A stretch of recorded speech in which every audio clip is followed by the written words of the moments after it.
আমাদের যে পোস্টিং লাইনের founder Chattopadhyay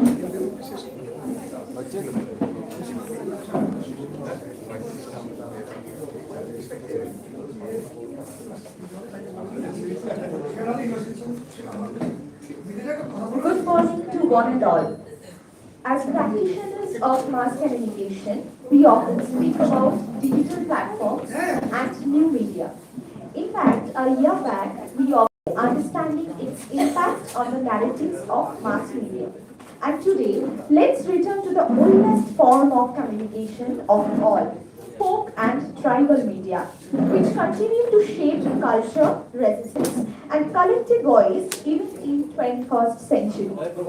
With this perspective, we warmly welcome you to the one-day national seminar on development, empowerment, and technology, transforming folk and tribal media in 21st century. Organized by the Department of Journalism and Mass Communication, Khidipur College. Me, Srija, and my wonderful colleague, Juthika Nazir, will anchor this inaugural session. Thank you, Srija, for this beautiful introduction. Let's begin. Now we request our seminar convener, Dr. Shravani Roy Maiti, Head of the Department of Journalism and Mass Communication, to kindly deliver the inaugural speech. Thank you.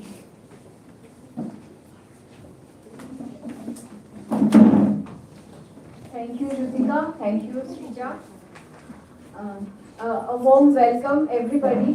We are really very sorry that এক ঘন্টা পেছনে আমরা যাচ্ছি, but as usual এটা মানে হয়ে থাকে, প্রায় হয়ে থাকে. So we are really very sorry that we are starting very late, 1 hour late. So another thing I have to announce that due to some unavoidable circumstances, our principal couldn't turn up today. So we are very sorry, Principal Sir will not be coming till now, update till now.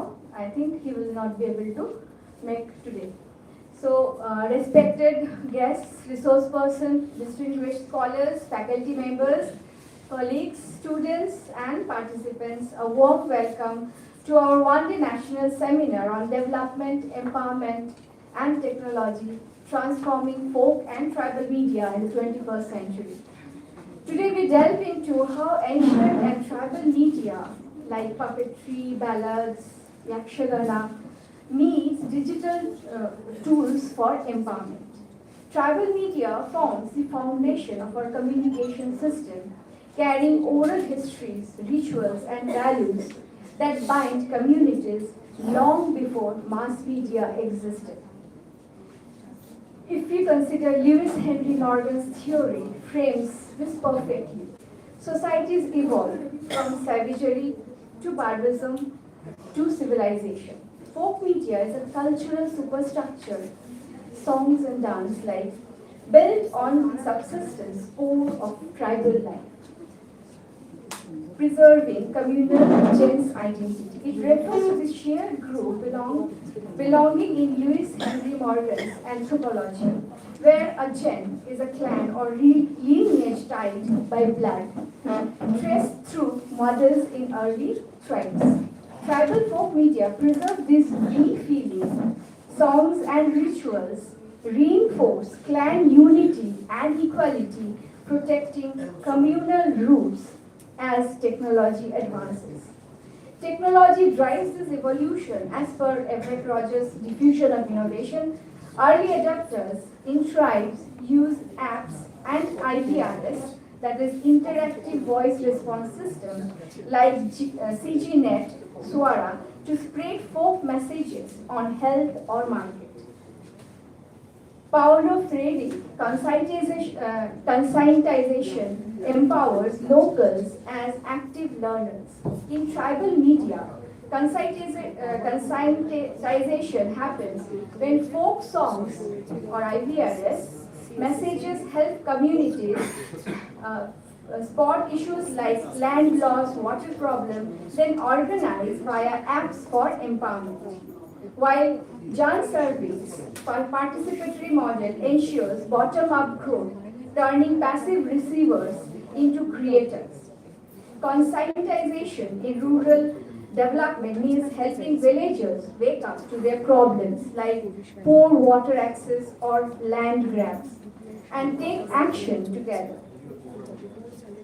Yet, tribes face assimilation and resistance. Hybridization blends both virtual reality of Yakshagana reels, sustained roots or mixing of folk puppetry with VR, that is virtual reality videos, or Gondi songs with IVRS apps, forming hybrid media that preserves roots while reacting modern audiences.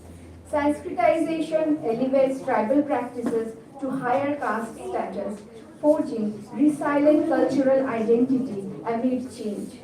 I personally feel tribal and folk media foster a strong refeeling through communal rituals and storytelling, directly contrasting the isolating tendencies of digital network societies. This opposition highlights how traditional forms build collective living while digital platforms often erode it. Folk media acts as social glue in tribal and rural communities, promoting cohesion via shared storytelling, songs, and dances that reinforce collective identity and memory. Examples like Baus, Shong, or Naga oral traditions, which unite generations during festivals and rites of passage, creating belongingness. These practices preserve cultural norms and reduce social differences, countering individualism. Manuel Cass's network society theory describes how digital flows prioritize individualized networks over place-based communities, leading to space of flows that disembodies social ties. High social media use correlates with perceived social isolation as online interactions displace face-to-face bonds and foster superficial connections. Studies show young adults with heavy usage feel more alienated, escalating loneliness despite apparent connectivity. While folk media bridges gaps in limited access, rural settings to sustain communal expression, digital platforms create echo chambers that shrink real-world ties and heighten exclusion. Tribal forms like Bihu or Hornbill festivals emphasize alliance and shared history, opposing digital individualism that unravels collective living. This substantiates the destruction of traditional cohesion by network-driven isolation. Let's explore these synergies today. Let's imagine tribal voices echoing from ancient firesides to global screens, not lost but amplified. So let us position folk and tribal media not as absolute traditions, but as living communication systems that are capable of adapting to modern technological frameworks. What stories will your research ignite tomorrow? Let's reflect, innovate, and transform together. Thank you so much. Thank you.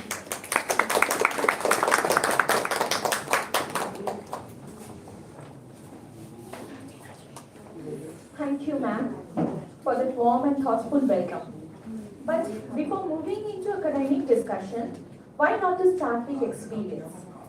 Time for a tribal song by Koshish Adhikari, followed by a dance by Devaruti Bhomik, our students, reflecting the living tradition of folk media. Let's see.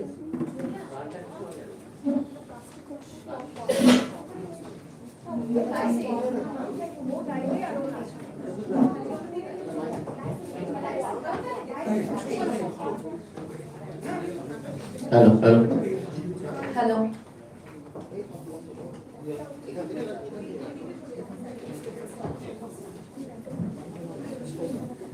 Pindane pola sirbon, polabo mon.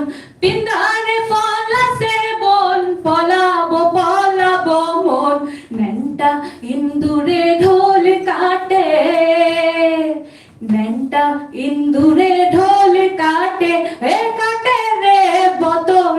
পীরিতির ফুল ফুটে, হে ফুটে রে বদরে পীরিতির ফুল ফুটে। আমার বধূ নাই কানা বাড়ির পথে আনা গোনা, আমার বধূ নাই কানা বাড়ির পথে আনা গোনা। দিন সরায় উঠে ধান কুটে, দিন সরায় উঠে ধান কুটে, ও কুটে রে বদরে পীরিতির ফুল ফুটে, ও কুটে রে বদরে পীরিতির ফুল ফুটে।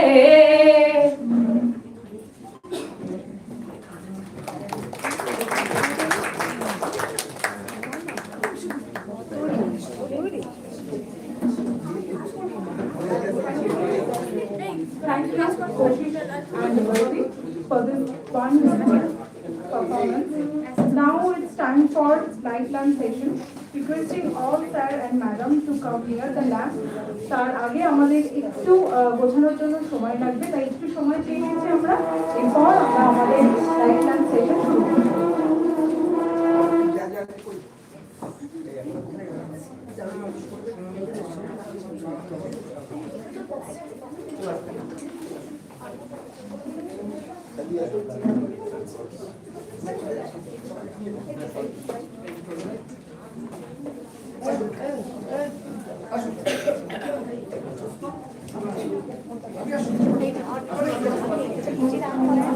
In every culture, light marks the beginning of dialogue and understanding.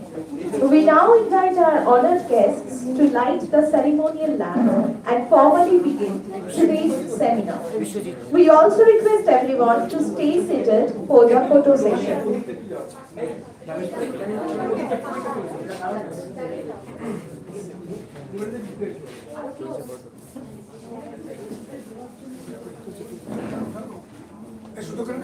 না ঠিক আছে ঠিক আছে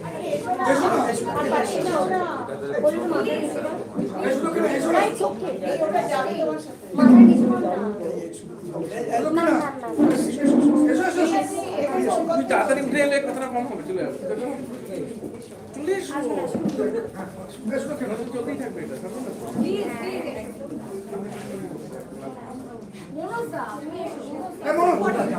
তুমি এসো, তুমি এসো। আনন্দের ব্যাপার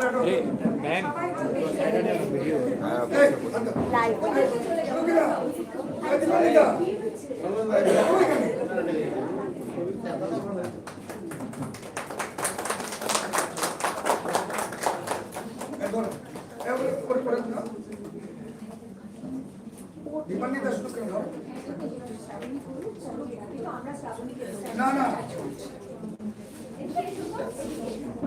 আনন্দের ব্যাপার।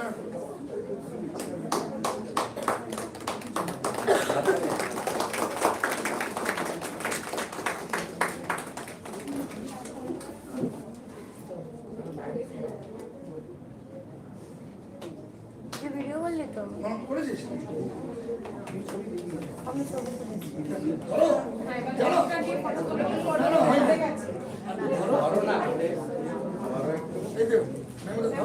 আনন্দের সবাইকে নিয়ে দাঁড়ো বরকে পাঠিয়ে দিন।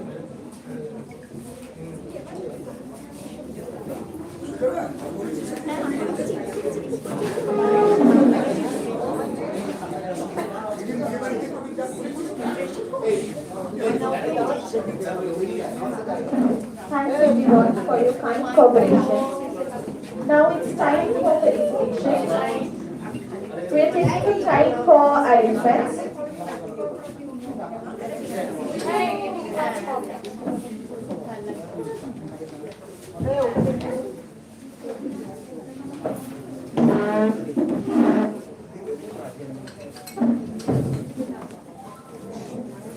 Today's felicitation includes a specially curated memento inspired by tribal art and cultural symbolism. As a mark of our gratitude, we now begin the felicitation ceremony. Thanks everyone.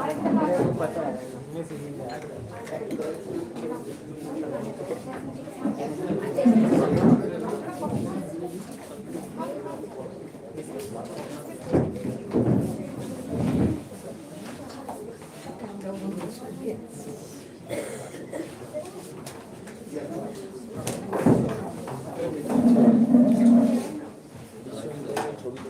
are taking some time for arrangements.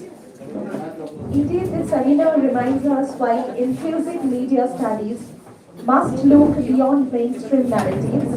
So today we are really focusing to that, and we are really happy welcoming on the stage our guests and professors.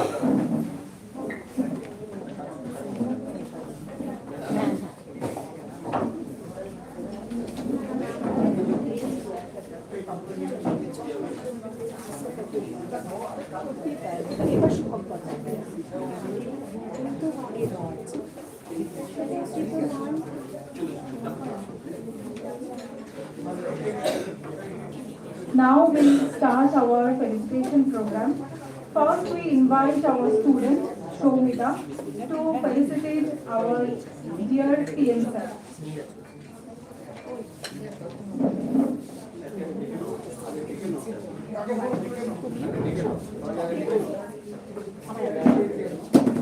Welcoming our resource person, IQAC coordinator, Bursar, Sabir Ahmed, and PM sir.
Okay, we start our felicitation program.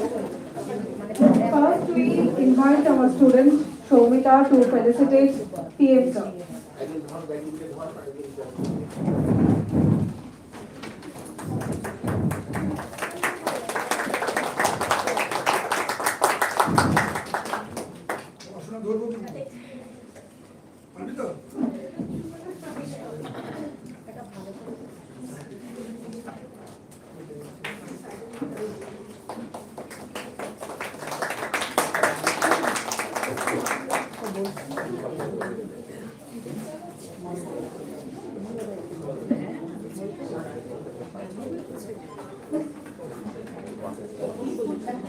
আমরা আমাদের felicitation প্রোগ্রামে যা যা উপহার আমাদের গেস্টদের হাতে তুলে দিচ্ছি সেগুলো সবটাই কিন্তু আজকের সেমিনারের কথা এবং আজকের সেমিনারের থিমকে মনে রেখে।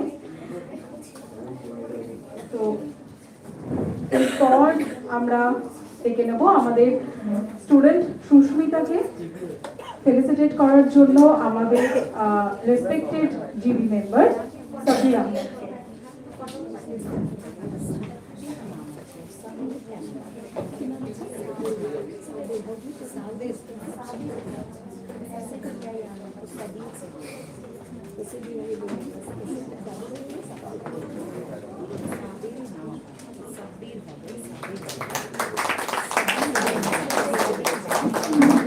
This is a tribal woven gamcha, and also the memento is on tribal theme. So everything is unique today. Later we will unfold many unique things too. So now requesting Megha to felicitate our IQAC coordinator, Dr. Shakira.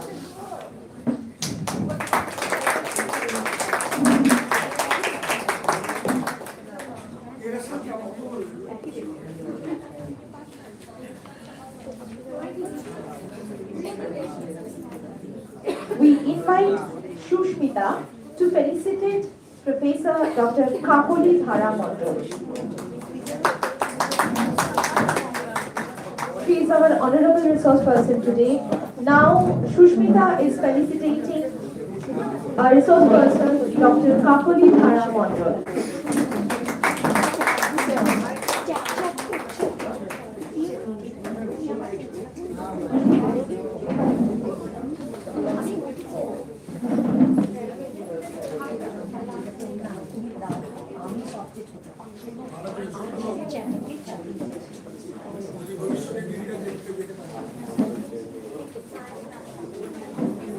Here we end the felicitation program. Now we are proceeding to something special. Hand over to Jyoti. At this moment, we are pleased to share another important academic milestone with you. We are happy to announce the release of an edited volume titled Weaving the Threads of Artificial Intelligence Across Disciplines, edited by Dr. Sabuni Roy Maiti. This publication is a reflection of our department's continued academic engagement, connecting interdisciplinary research with contemporary media and communication studies. We now invite our respected dignitaries to kindly unveil the book marking the formal release of this publication. Book is in the folder.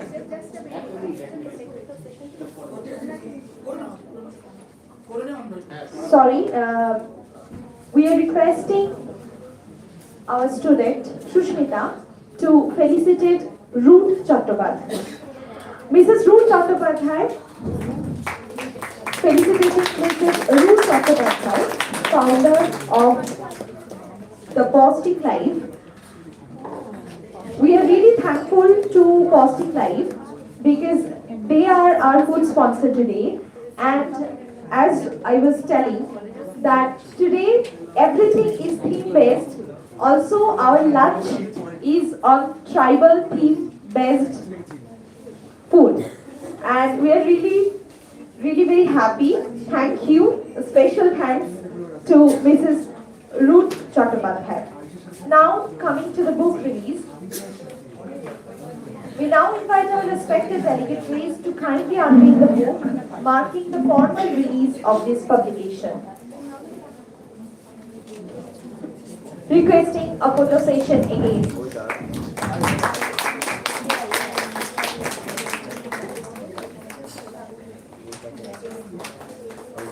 As a token of respect, copies of this book will be presented to our resource person. Thank you all.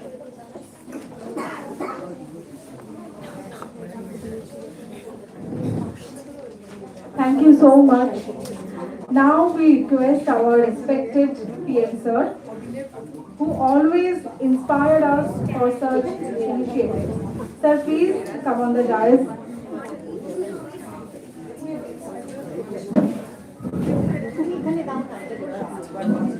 Thank you, everyone.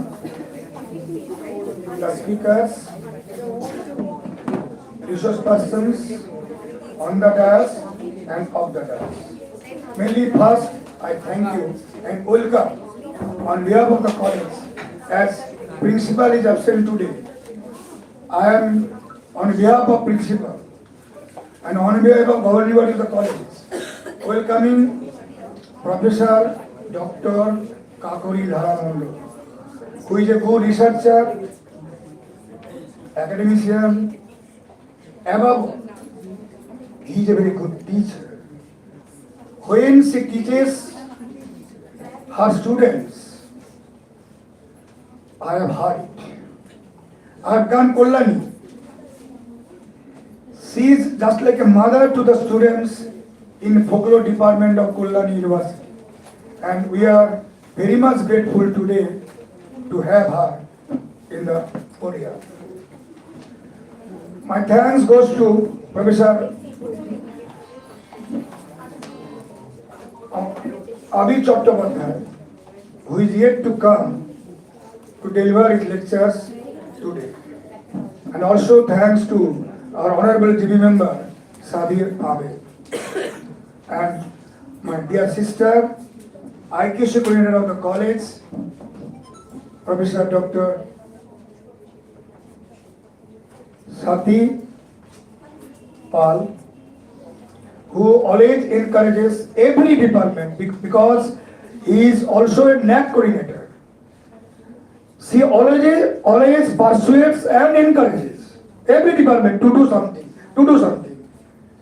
Various types of seminars, symposium, and today is the result of one seminar which is being held at this auditorium at the behest of Postic. The director is here, without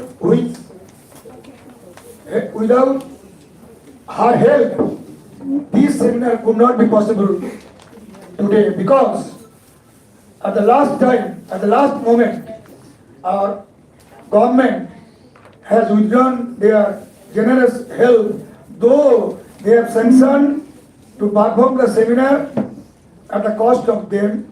They are the collaborator, but the last moment, they have withdrawn the generous hand.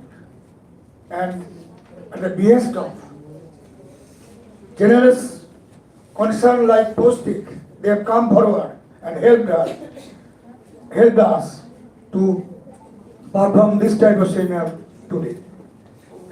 Now, it is my privilege to be here to say something on the topic development, empowerment and technology, transforming folk and tribal media in the 21st century.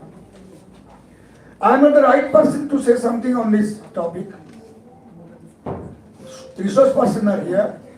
They will speak on this topic and we will learn, we will hear, we will interact at the last. But we silently hear their words. They are the experienced persons. They are doing the research works.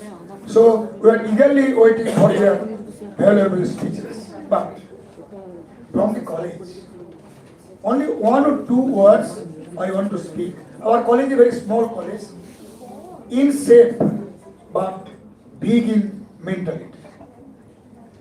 We think that we are here. We think that our college is a family from top to bottom. Every time we gather together to do something, not only symposium, but some class lecture among us. We discuss. Mainly the students who are coming from mainly underprivileged, downtrodden families. The topic, development. What are the yardsticks? What are the parameters of development? Everybody is saying development, unnayan. Sotti ki unnayan dariye ache? Are we doing any development work? Are we performing any development work? What are the parameters of these? We are forgetting. Though we are the student of economics and commerce, what we know about development, probably we have forgotten the meaning of the development. Next come to empowerment. Our speakers will say, research person will say, empowerment. Who will give empowerment? Who will provide empowerment? Are we actually empowered? Irrespective of caste, skin and color, male or female, everybody is telling women empowerment. I think that men empowerment is also required. Which will be free from all types of political and religious hazards. If we are empowered, but this power is used for only religious or political purpose, this power will create corruption among the society, which I think. And under technology, using technology, development can be possible.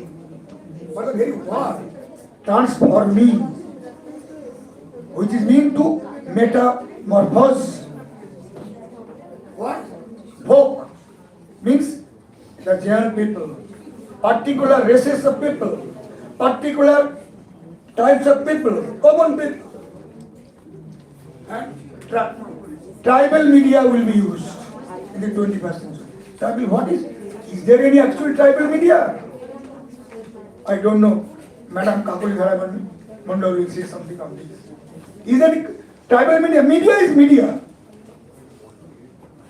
We have diagnosed tribal media, yes. For tribes, tribal area, there are so many common songs, dialects, dances, dramas, which are used, which are performed in the local area. Through this, they communicate themselves amongst us, amongst themselves. Yes, this is the God. So, transforming folk and tribal media in the 21st century, we want that development using technology and also for the empowerment.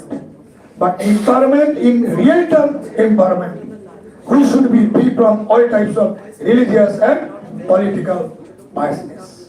If it be so, power will create corruption, which we are seeing in our real society. With this, I conclude my sayings and wishing a grand success of our program today. Thank you.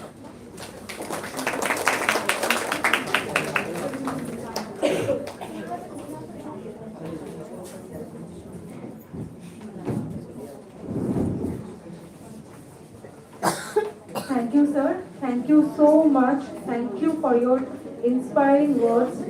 And we are happy to announce that our program is live.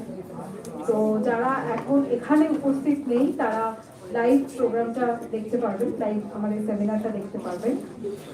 Now we invite our honorable GB member Sabir Ahmed. Sir, please come on the dais and share a few words with us.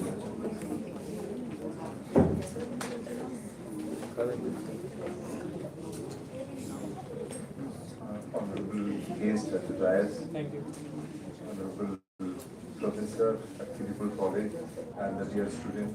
First of all, thank you very much for inviting me to this very important seminar conference. And on behalf of Tribhuvan, I look forward to organize this.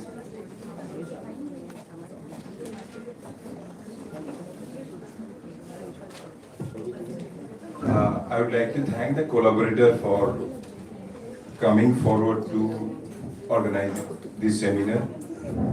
And from the very beginning, we are saying that we are in the age of AI, digital, but at the same time, the importance of the traditional mode of communications, that is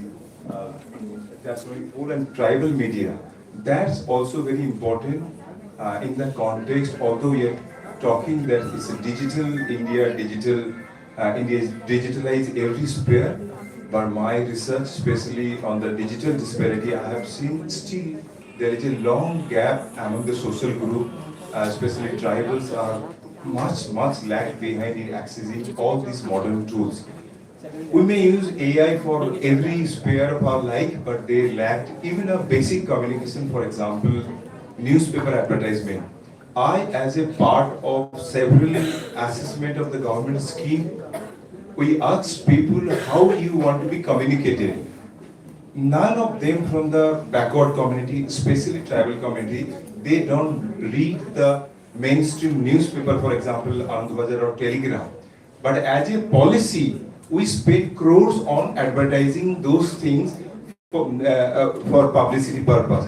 But that is not very effective ways of communication. It's only the newspaper owner, some vendor benefited from the government investment, but they are not reaching out to the people you are targeting. For example, I was a part of very flagship program in West Bengal. It's called Duare Sarkar and Lakshmi Bhandar.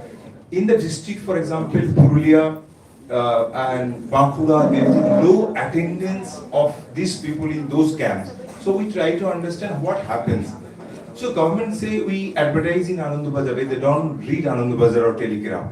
So how they want to be communicated, that also be part of the study, and the timing of delivery of the messages. For example, during the daytime they walk in a field or maybe they visit to the jungle, they need the communication through the modern form of communication, maybe through the tribal dance or the evening program. So both in terms of the content, both in terms of the time is very important in terms of utilizing the communication methods. We are obsessed with something like the digital life, and digital life, for example, opening a Facebook account or liking or forwarding WhatsApp message is not computing ability. Computing ability is to file online application, upload your own file, and because in the absence of this capacity or capability, there is a new section is emerging which I call is a digital broker. You can see across the state, everywhere there in all the cyber cafes transform into a center for digital broker, especially during when the SIR process is going.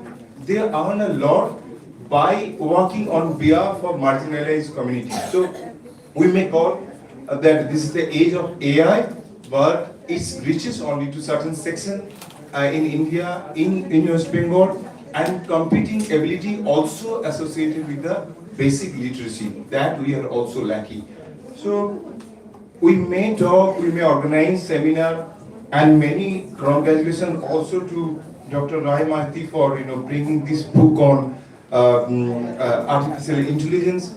It is useful, but at the same time, such kind of discussion on traditional methods of communication, how they want to be communicated, that needs to be understood and understood. I have seen the whole day program, the 2 days program schedule, I think today, one day, and it's beautifully done. Many paper presenters will be present, but sorry, I have to go because it's already late.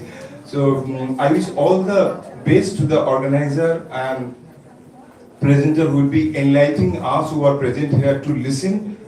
Thank you once again for inviting me. Thank you.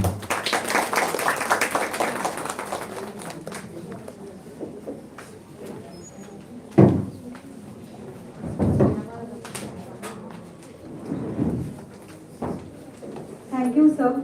Thank you so much. Now we invite our I2AC coordinator, Dr. Swati Pal. Ma'am, please come on the dais.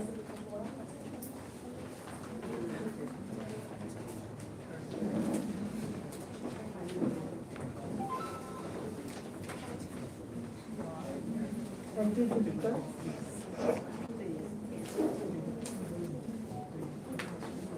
Respected Principal Abhijit Ganguly, Honorable GD Member Sabir Ahmed Sir, our Balsar Sir Dr. Prabodh Sir, Honorable Guest Professor Dr. Kapili Dhara, University of Kollam, Ruth Chattopadhyay, founder of Poshtik Life, and Shudip Chattopadhyay, co-founder of Poshtik Life, our teachers, non-teaching friends, students and research scholars.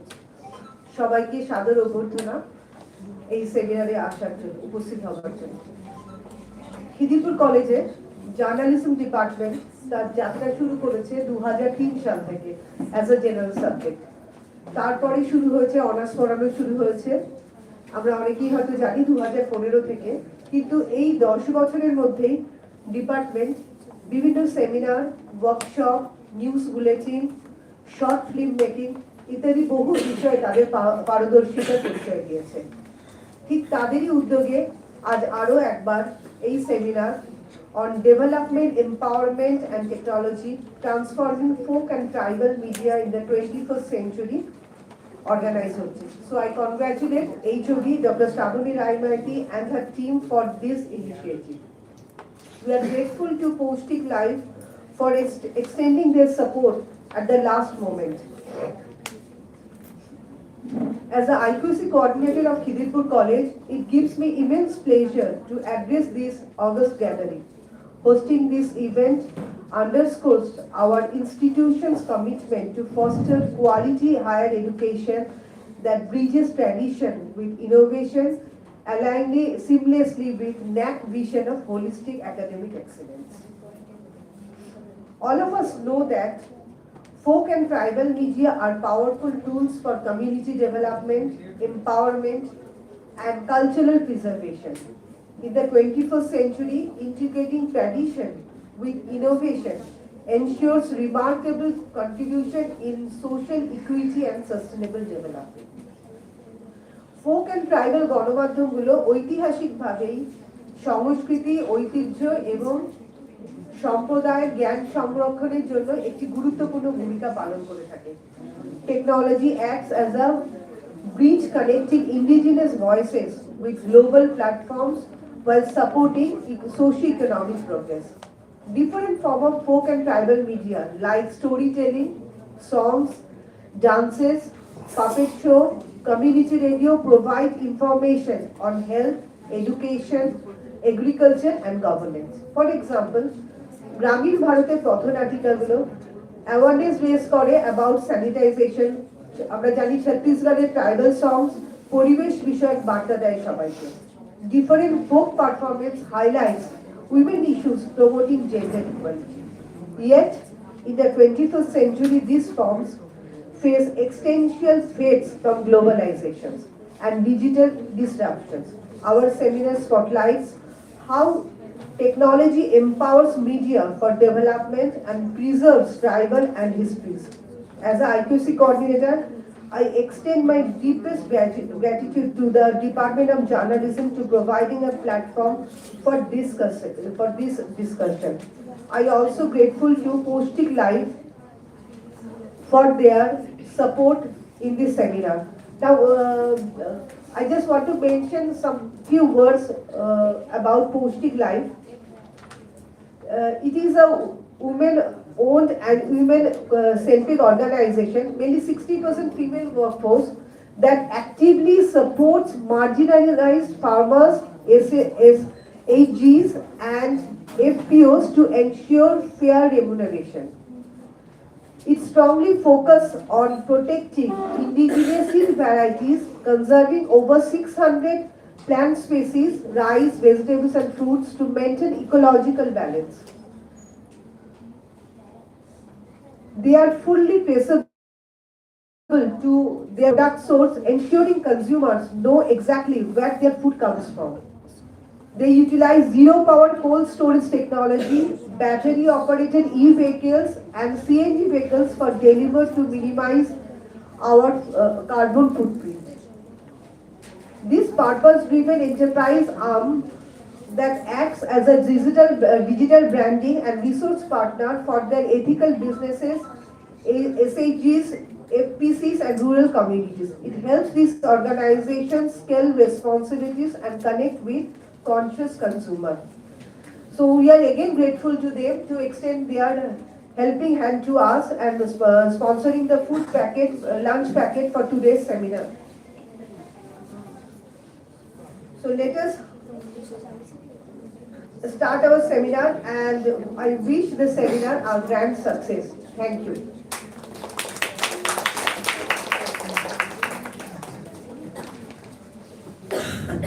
Thank you, ma'am. Thank you so much. With this, we come to the end of the inaugural session. We now request everyone to kindly remain seated as we move towards the next session of the seminar. May I now invite our students Anushmita and Deepika, the young voices from the Department of Journalism and Mass Communication, to take over the stage and anchor the next panel session. Once again, thank you all for being here.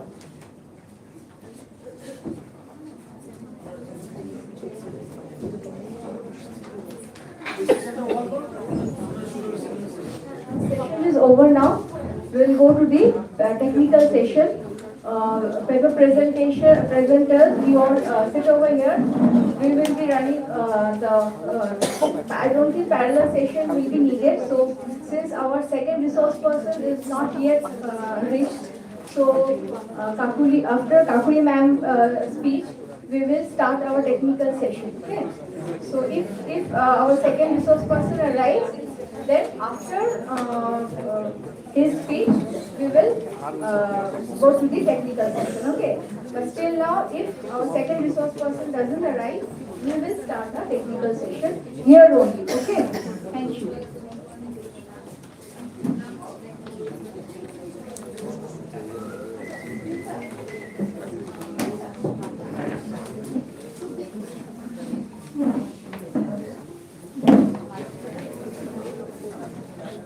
Welcome everyone. I am Anushmita Mukherjee and my co-anchor Ishika Ghosh will anchor the panel session of today's seminar. We are honored to have two distinguished speakers with us for this session. First, we would like to introduce Professor Dr. Kakuli Dhara Mondol. She is a distinguished scholar and senior academic in the field of folklore. She is a professor in the Department of Folklore at the University of Kalyani and also serves as the director of the Center for Women's Studies at the same university. With over 32 years of teaching and research experience, she has made outstanding contributions to folklore studies, women's studies, and cultural research.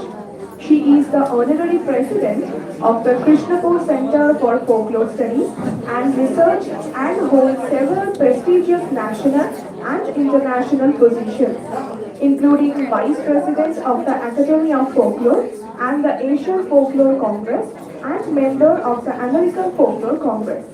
She has authored 16 books and over 180 research articles, guided 29 PhD scholars, and completed multiple research projects and international collaborations. Professor Dr. Kakuli Dhara Mondol has been invited as guest of honor and visiting professor in several countries, including Bangladesh, the Philippines, Malaysia, UAE, Sri Lanka, China, and Mexico.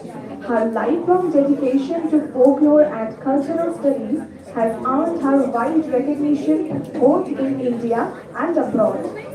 We now invite Professor Dr. Kakuli Dhara Mondol to kindly share her thoughts with us.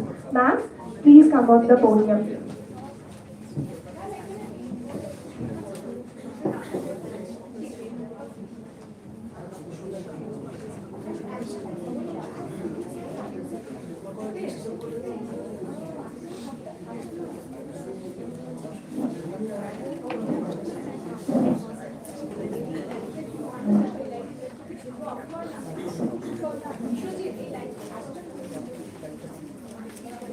Very good morning, all. My dear colleagues and students,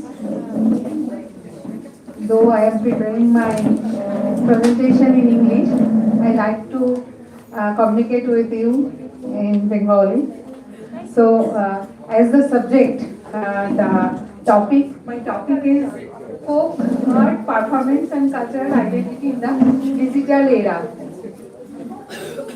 এখানে অনেক ভালো ভালো কথা আমার সম্পর্কে বলা হয়েছে, যদিও সেগুলো বেশিরভাগই ইরেলিভেন্ট, ওগুলো একদম মাথায় নেওয়ার দরকার নেই। সোজা কথায় লোক সংস্কৃতি করি আর মাঠে ঘাটে ঘুরে বেড়াতে ভালোবাসি, হ্যাঁ, পান্তা ভাত খেতে ভালোবাসি। আর আমরা আসলে সবাই ফোক, তার কারণ the traditional way of living, ফোকের যেটা main characteristics, the traditional way of living, যারা একটা ট্রেডিশনাল লাইফ প্র্যাকটিস করেন, তো সেটা আমাদের সবার মধ্যেই আছে। ইভেন যাদেরকে আমরা এলিট বলে একেবারে মার্কা মারা দেখে দিই, যেমন খেলার দুনিয়ায় বিরাট কোহলি বা সৌরভ গাঙ্গুলি, কিংবা ফিল্মের দুনিয়ায়, কিংবা লিটারেরি দুনিয়াতে, তারাও কিন্তু কোনো না কোনো বিলিফ সিস্টেমকে মনের মধ্যে পুষে রাখেন। তাদের বাড়িতে, কারোর বাড়িতে মঙ্গলচণ্ডীর মন্দির রয়েছে, কারোর বাড়িতে লক্ষ্মী পুজো খুব যত্ন করেই হয়। সুতরাং যতই আমরা এলিট হই না কেন, আমাদের কিন্তু যে রুট, সেই রুটটাকে আমরা ভুলতে পারি না। এবং ফোকলোর আসলে আমাদের রুট, আমাদের শিকড়, আমাদের আইডেন্টিটি।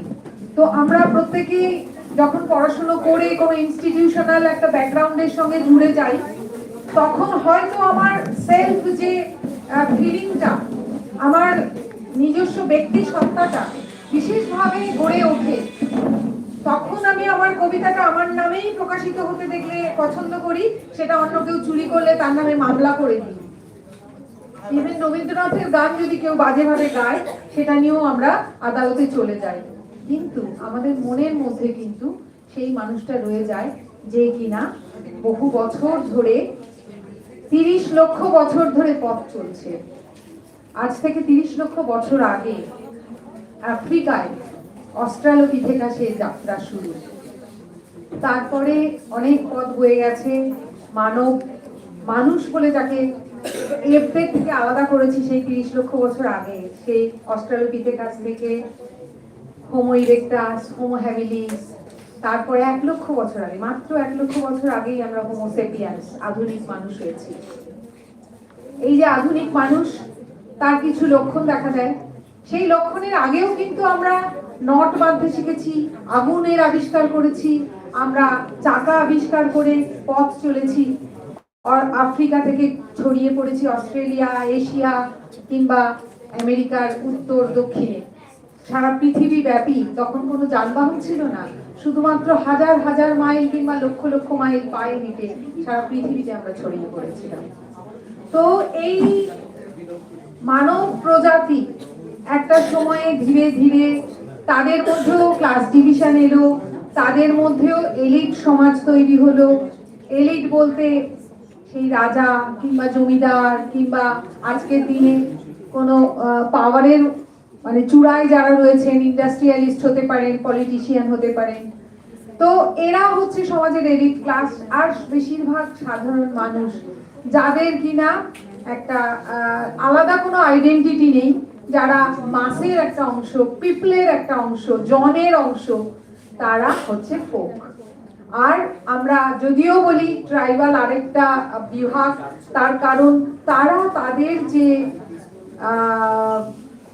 তাদের ফোকলোর, তাদের ট্র্যাডিশন, তাদের ওয়ে অফ লিভিংটাকে খুব বেশি করে চেপে ধরে রাখে। সেই জন্যই তাদেরকে আলাদা করে আমরা একটা গ্রুপ বলে, কমিউনিটি বলে, আদিবাসী বলে চিহ্নিত করি। কিন্তু আসলে তো আমরা সকলেই সেই মানুষ। এবং আমাদের যে সংস্কৃতি, সেই সংস্কৃতিটা আসলেই কিন্তু উদ্ভূত হয় একটা নির্দিষ্ট সময়ে, এবং তারপরে সেটা ধীরে ধীরে এক প্রজন্ম থেকে অন্য প্রজন্মে হস্তান্তরিত হয়। আজকের দিনে এই যে ডিজিটাল এরার কথা বলা হচ্ছে, এটা তো সবে নতুন আমাদের কাছে, একেবারেই নতুন। মাত্র কয়েক বছর, কয়েক দশক আগে থেকে আমরা ডিজিটাল এরার স্টার্টিং আমরা ধরি 70 সাল থেকে। তো এই কয়েক দশক আগেই মাত্র তার জন্ম, সুতরাং তার ট্র্যাডিশন এখনো গড়ে ওঠেনি। সুতরাং আগামী দিনে এই ট্র্যাডিশনটাও আমরা কিন্তু হস্তান্তর করব। এখন প্রতিনিয়ত নতুন কিছু গড়ে উঠছে, তাই আমরা সেটাকে ফোক বলি না, তাই আমরা সেটা ট্রাইবালের লক্ষণ হিসাবে চিহ্নিত করতে পারি না। যাই হোক, যেটা নিয়ে বলছিলাম, আমি মূলত আজকে ফোক আর্ট এবং ফোক পারফরমেন্স, এই দুটোর মধ্যে আমার আলোচনাটা সীমাবদ্ধ রাখবো। যদিও একটু ফোকলোর সম্পর্কে বলতে মানে লোভ সামলাতে পারি না। আসলে সেক্টরস অফ ফোকলোর মানে আমাদের যে সংস্কৃতির ক্ষেত্র, কালচারের ক্ষেত্রটা 5 ভাবে বিভক্ত। 5টা ভাগ, 5টা সেক্টর কি কি? একটা হচ্ছে folk literature and oral expression. আমরা যে গল্পগুলো শুনি, যে ধাঁধা, যে প্রবাদ, যে বিভিন্ন ন্যারেটিভস, এগুলো সমস্তই কিন্তু ফোক লিটারেচারের মধ্যে পড়ে। তাহলে আবার ওরাল এক্সপ্রেশনটা কেন রয়েছে? কারণ যা কিছুই আমরা ওরালি এক্সপ্রেস করি সবগুলোই কিন্তু লিটারেচার নয়। যেমন গালি, স্ল্যাংও কিন্তু আজকের দিনে একটা খুব গুরুত্বপূর্ণ আলোচনার ক্ষেত্র, কিন্তু তাকে তো আমি লিটারেচার বলতে পারবো না। ল্যাট্রিনালি, বাথরুমের মধ্যে যে সবগুলো লেখা থাকে, তার মধ্যে অনেক খারাপ কথাও লেখা থাকে, কিন্তু সেটাও একটা কমিউনিটির, হয়তো স্টুডেন্ট কমিউনিটির সাইকোলজিকে রিফ্লেক্ট করছে। তো সেটা নিয়ে এখন চর্চা চলে। তো সেটাকে তো আমি লিটারেচার বলবো না, সেটাকে আমি ওরাল এক্সপ্রেশন বলবো। সেকেন্ড হচ্ছে folk performing art. Folk performing আর্টটা সবাই জানে, তার কারণ যে কোনো একটা কমিউনিটির এটা সব থেকে বড় আইডেন্টিটি। আমি যদি বলি পাঞ্জাব, আপনি সঙ্গে সঙ্গে বলবেন ভাংরা। আমি যদি বলি গুজরাট, আপনি বলবেন সঙ্গে সঙ্গে গারবা। আমি যদি বলি আসাম, আপনি বলবেন বিহু। অর্থাৎ এক একটা কমিউনিটিকে মানে আইডেন্টিফাই করে এই এক একটা ফোক পারফরমেন্স।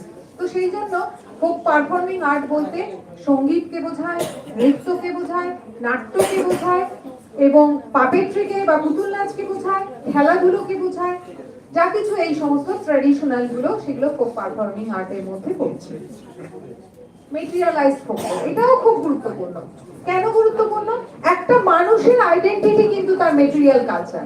আমার বাড়িতে দেখা যাবে আমার পড়ার ঘরে তো বইপত্র আছে, শোয়ার ঘরেও বইপত্র, ড্রয়িং রুমের সোফার উপরেও বইপত্র। তো দেখলে ঘরে ঢুকেই লোকে বুঝে যাবে যে এই লোকটা পড়াশোনার সঙ্গেই যুক্ত। আপনি একটা জেলের বাড়ি যান, উঠোনে জাল শুকোতে দেওয়া আছে, এইখানে যায় হচ্ছে মানে মাছ রাখার ছুরি। একটা মানে কামারের বাড়ি যান, কুমোরের বাড়ি যান, তার বাড়ির মেটেরিয়াল কালচার দেখলেই আইডেন্টিফাই করবেন যে এর লাইভলিহুড কি, এর পেশা কি। সুতরাং মেটেরিয়াল কালচার খুব গুরুত্বপূর্ণ এবং সেখানে আমাদের ফোক আর্টস, ক্রাফটস এগুলো পড়ে, যেটা আমার আজকে আলোচ্য। কিন্তু তাহলে বাড়ির যে শৈলী, ট্রেডিশনাল যে প্যাটার্ন, গৃহের শৈলী কিংবা খাদ্য কিংবা বস্ত্র কিংবা গয়না, সেগুলো কিন্তু মেটেরিয়াল কালচারের মধ্যেই পড়ে। তারপরে আছে ফোক বিলিফ এন্ড কাস্টমস। এটা ভীষণ গুরুত্বপূর্ণ একটা সেক্টর, তার কারণ এটা আসলে কোনো কমিউনিটির ভেতরকার কথা বলে, অন্তরের কথা বলে। আমার পরিচয় আমার এইসব বিশ্বাস সংস্কারের সঙ্গে, সেগুলোকে আমি ছেড়ে ফেলতে পারবো না। হাজার হাজার এমনকি লক্ষ লক্ষ বছর ধরে আমরা বহন করি এই বিশ্বাস সংস্কারগুলো।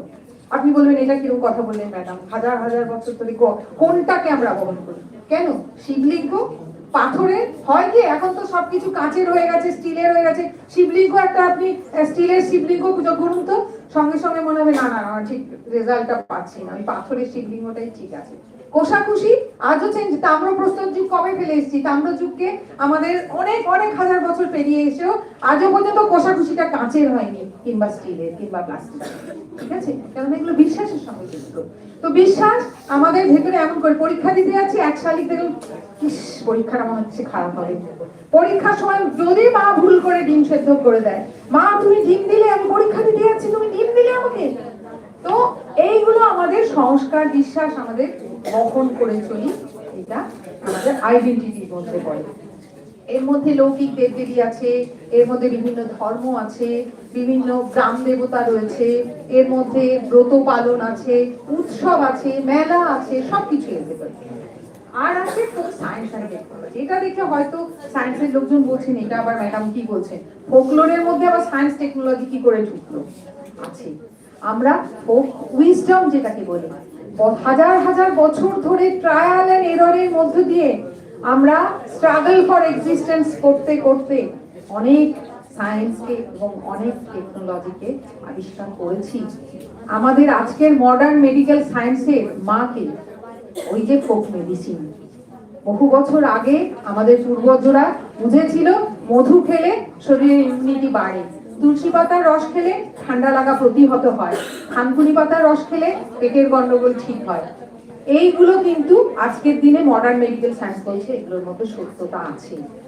এরকম অনেক কিছুই আজ সারা বিশ্ব জুড়ে বলছে যে 80% মানুষ কিন্তু এইরকম ধরনের ফোক মেডিসিনে বিলিভ করে, সেটা অনেক অ্যাডভান্স কমিউনিটির মধ্যেও রয়েছে। তো এরকম অনেকই জীবনযাত্রার এমন কোনো একটা দিক নেই যেগুলো এই সেক্টরের মধ্যে পড়ে না। নেক্সট, আমি যে বললাম হাতগুলো, ওইগুলো এখানে বলেছি। নেক্সট, ওয়েস্ট বেঙ্গলের পার্সপেক্টিভে আজকের আলোচনাটা আমি করব। নেক্সট নেক্সট নেক্সট এখানে ওয়েস্ট বেঙ্গলের যে পারফর্মিং আর্টের ট্রেজার হাউস, সেটা একটুখানি বলা হয়েছে। আপনারা বেশিরভাগই জানেন ফোক মিউজিকের মধ্যে বাংলার এই ছোট্ট ভৌগোলিক অঞ্চলে ফোক মিউজিক আছে 100-র ওপর। ইয়েস, 100-র ওপরে, মোর দেন 100। তার মধ্যে বাউল, ভাটিয়ালি, ভাওয়াইয়া, ঝুমুর, টুসু, ভাদু, কীর্তন, জারি, সারি এগুলোকে আমরা মোটামুটি সবাই জানি। ফোক ডান্সের মধ্যে গাজন, ছৌ, ঢালি, বাইল, রায়বেশে, গৌরিয়া। ফোক ড্রামার মধ্যে গম্ভীরা, আলকা, খন, ভূষণ, বন্দিনী পালা, বোলান, হালুয়া হালুয়ানি, চোরচূর্ণি, মানে ডোমনি, কিংবা আমাদের দক্ষিণ দিকের হচ্ছে বন্দিনীর পালা ছাড়া দক্ষিণ রায়ের পালা, গাজীর পালা, এরকম অনেক কিছু। আর পাপেট্রির মধ্যে মূলত ওয়েস্ট বেঙ্গল তিনটে, একটা হচ্ছে দণ্ড পুতুল, আর তারের পুতুল, আর একটা হচ্ছে বেনি পুতুল, এটাই মূলত। তবে ছায়া পুতুল বা শ্যাডো পাপেটও কয়েকটি দল আছে। এছাড়া চদর বদর বলে একটা ভ্যারাইটি, মূলত ট্রাইবাল পাপেট্রি ফর্ম, এটাও আছে কোথাও কোথাও, তবে এটা একদম ডিক্লাইনিং ফেজে চলে গেছে। এছাড়া ফোক গেমস আছে। ফোক গেমস ছোটবেলায় খেলেনি এমন কেউ বোধহয় এখানে নেই, কানামাছি, লুকোচুরি সবকিছুই। তো এইগুলো হচ্ছে পারফর্মিং আর্টের মধ্যে পড়ে। ফোক আর্ট অ্যান্ড ক্রাফট নিয়েও আমি আলোচনা করব বলেছি। এখানে কাঁথা, তারপরে মৃৎশিল্প, জুট ক্রাফট, পিট ক্রাফট, জুট ক্রাফট বলতে পাট শিল্প, পিট হচ্ছে শোলা শিল্প, দোপড়া যেটা মেটাল ক্রাফট, এছাড়া ব্রাস অ্যান্ড মেটাল, কাঁসা পিতলের জিনিসপত্র, আর মা ঠাকুমারা যে আসন বুনতো, যে এমব্রয়ডারি করতো, এগুলো সমস্ত মেইলি লোকশিল্পের মধ্যে পড়ে। আলপনা, পেন্টিং তো আছে, এছাড়াও হাজারটা লোকশিল্প আছে। আমাদের ওয়েস্ট বেঙ্গল অত্যন্ত রিচ এই সমস্ত ফোক আর্টের হেরিটেজে। এবার আমি যেটা বলতে চলেছি যে এই সমস্ত ফোক পারফর্মিং আর্ট কিংবা ফোক আর্ট অ্যান্ড ক্রাফট, এটা আমাদের সমগ্র সমাজকে রিফ্লেক্ট করে, তার আইডেন্টিটি, তার বিশ্বাস সংস্কার, তার ভ্যালু সিস্টেম, তার মূল্যবোধ, এই সব কিছুকেই রিপ্রেজেন্ট করে। এবং এর মধ্য দিয়ে আসলে আমরা আমাদের যে সমস্ত, আমরা যে একটা সমাজ, একটা জাতি, আমরা একটা জাত কিংবা একটা কমিউনিটি, একটা গ্রুপ, এই পুরো ফিলিংটা, ওই ফিলিংটা সবসময় প্রজেক্টেড হয়। এবার আজকের দিনে আমরা যে ডিজিটাল এরাতে এসেছি, সেই ডিজিটাল এরার মূল ব্যাপার হচ্ছে যে যেটাকে নিউ মিডিয়া বলছে, সবাই জানেন। আর বাচ্চারা যারা এখানে রয়েছে, মানে স্টুডেন্ট যারা আর কি, তারা তো খুব ভালো করেই জানো হোয়াটসঅ্যাপ, হচ্ছে টুইটার, মেসেঞ্জার, তারপরে ফেসবুক তো আছেই, আরো অনেক কিছু রয়েছে, ওয়েবসাইট গুলো রয়েছে।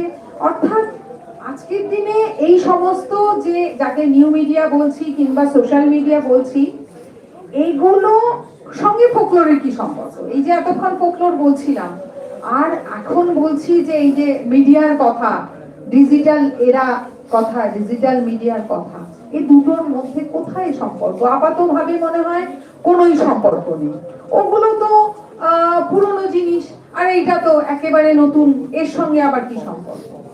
কিন্তু এর সঙ্গে যে কতটা গভীর সম্পর্ক খুব ভালো করে আমরা বুঝতে পেরেছিলাম করোনার সময়টা। তখন দিনের পর দিন ঘরের চার দেয়ালের মধ্যে বন্দি আমরা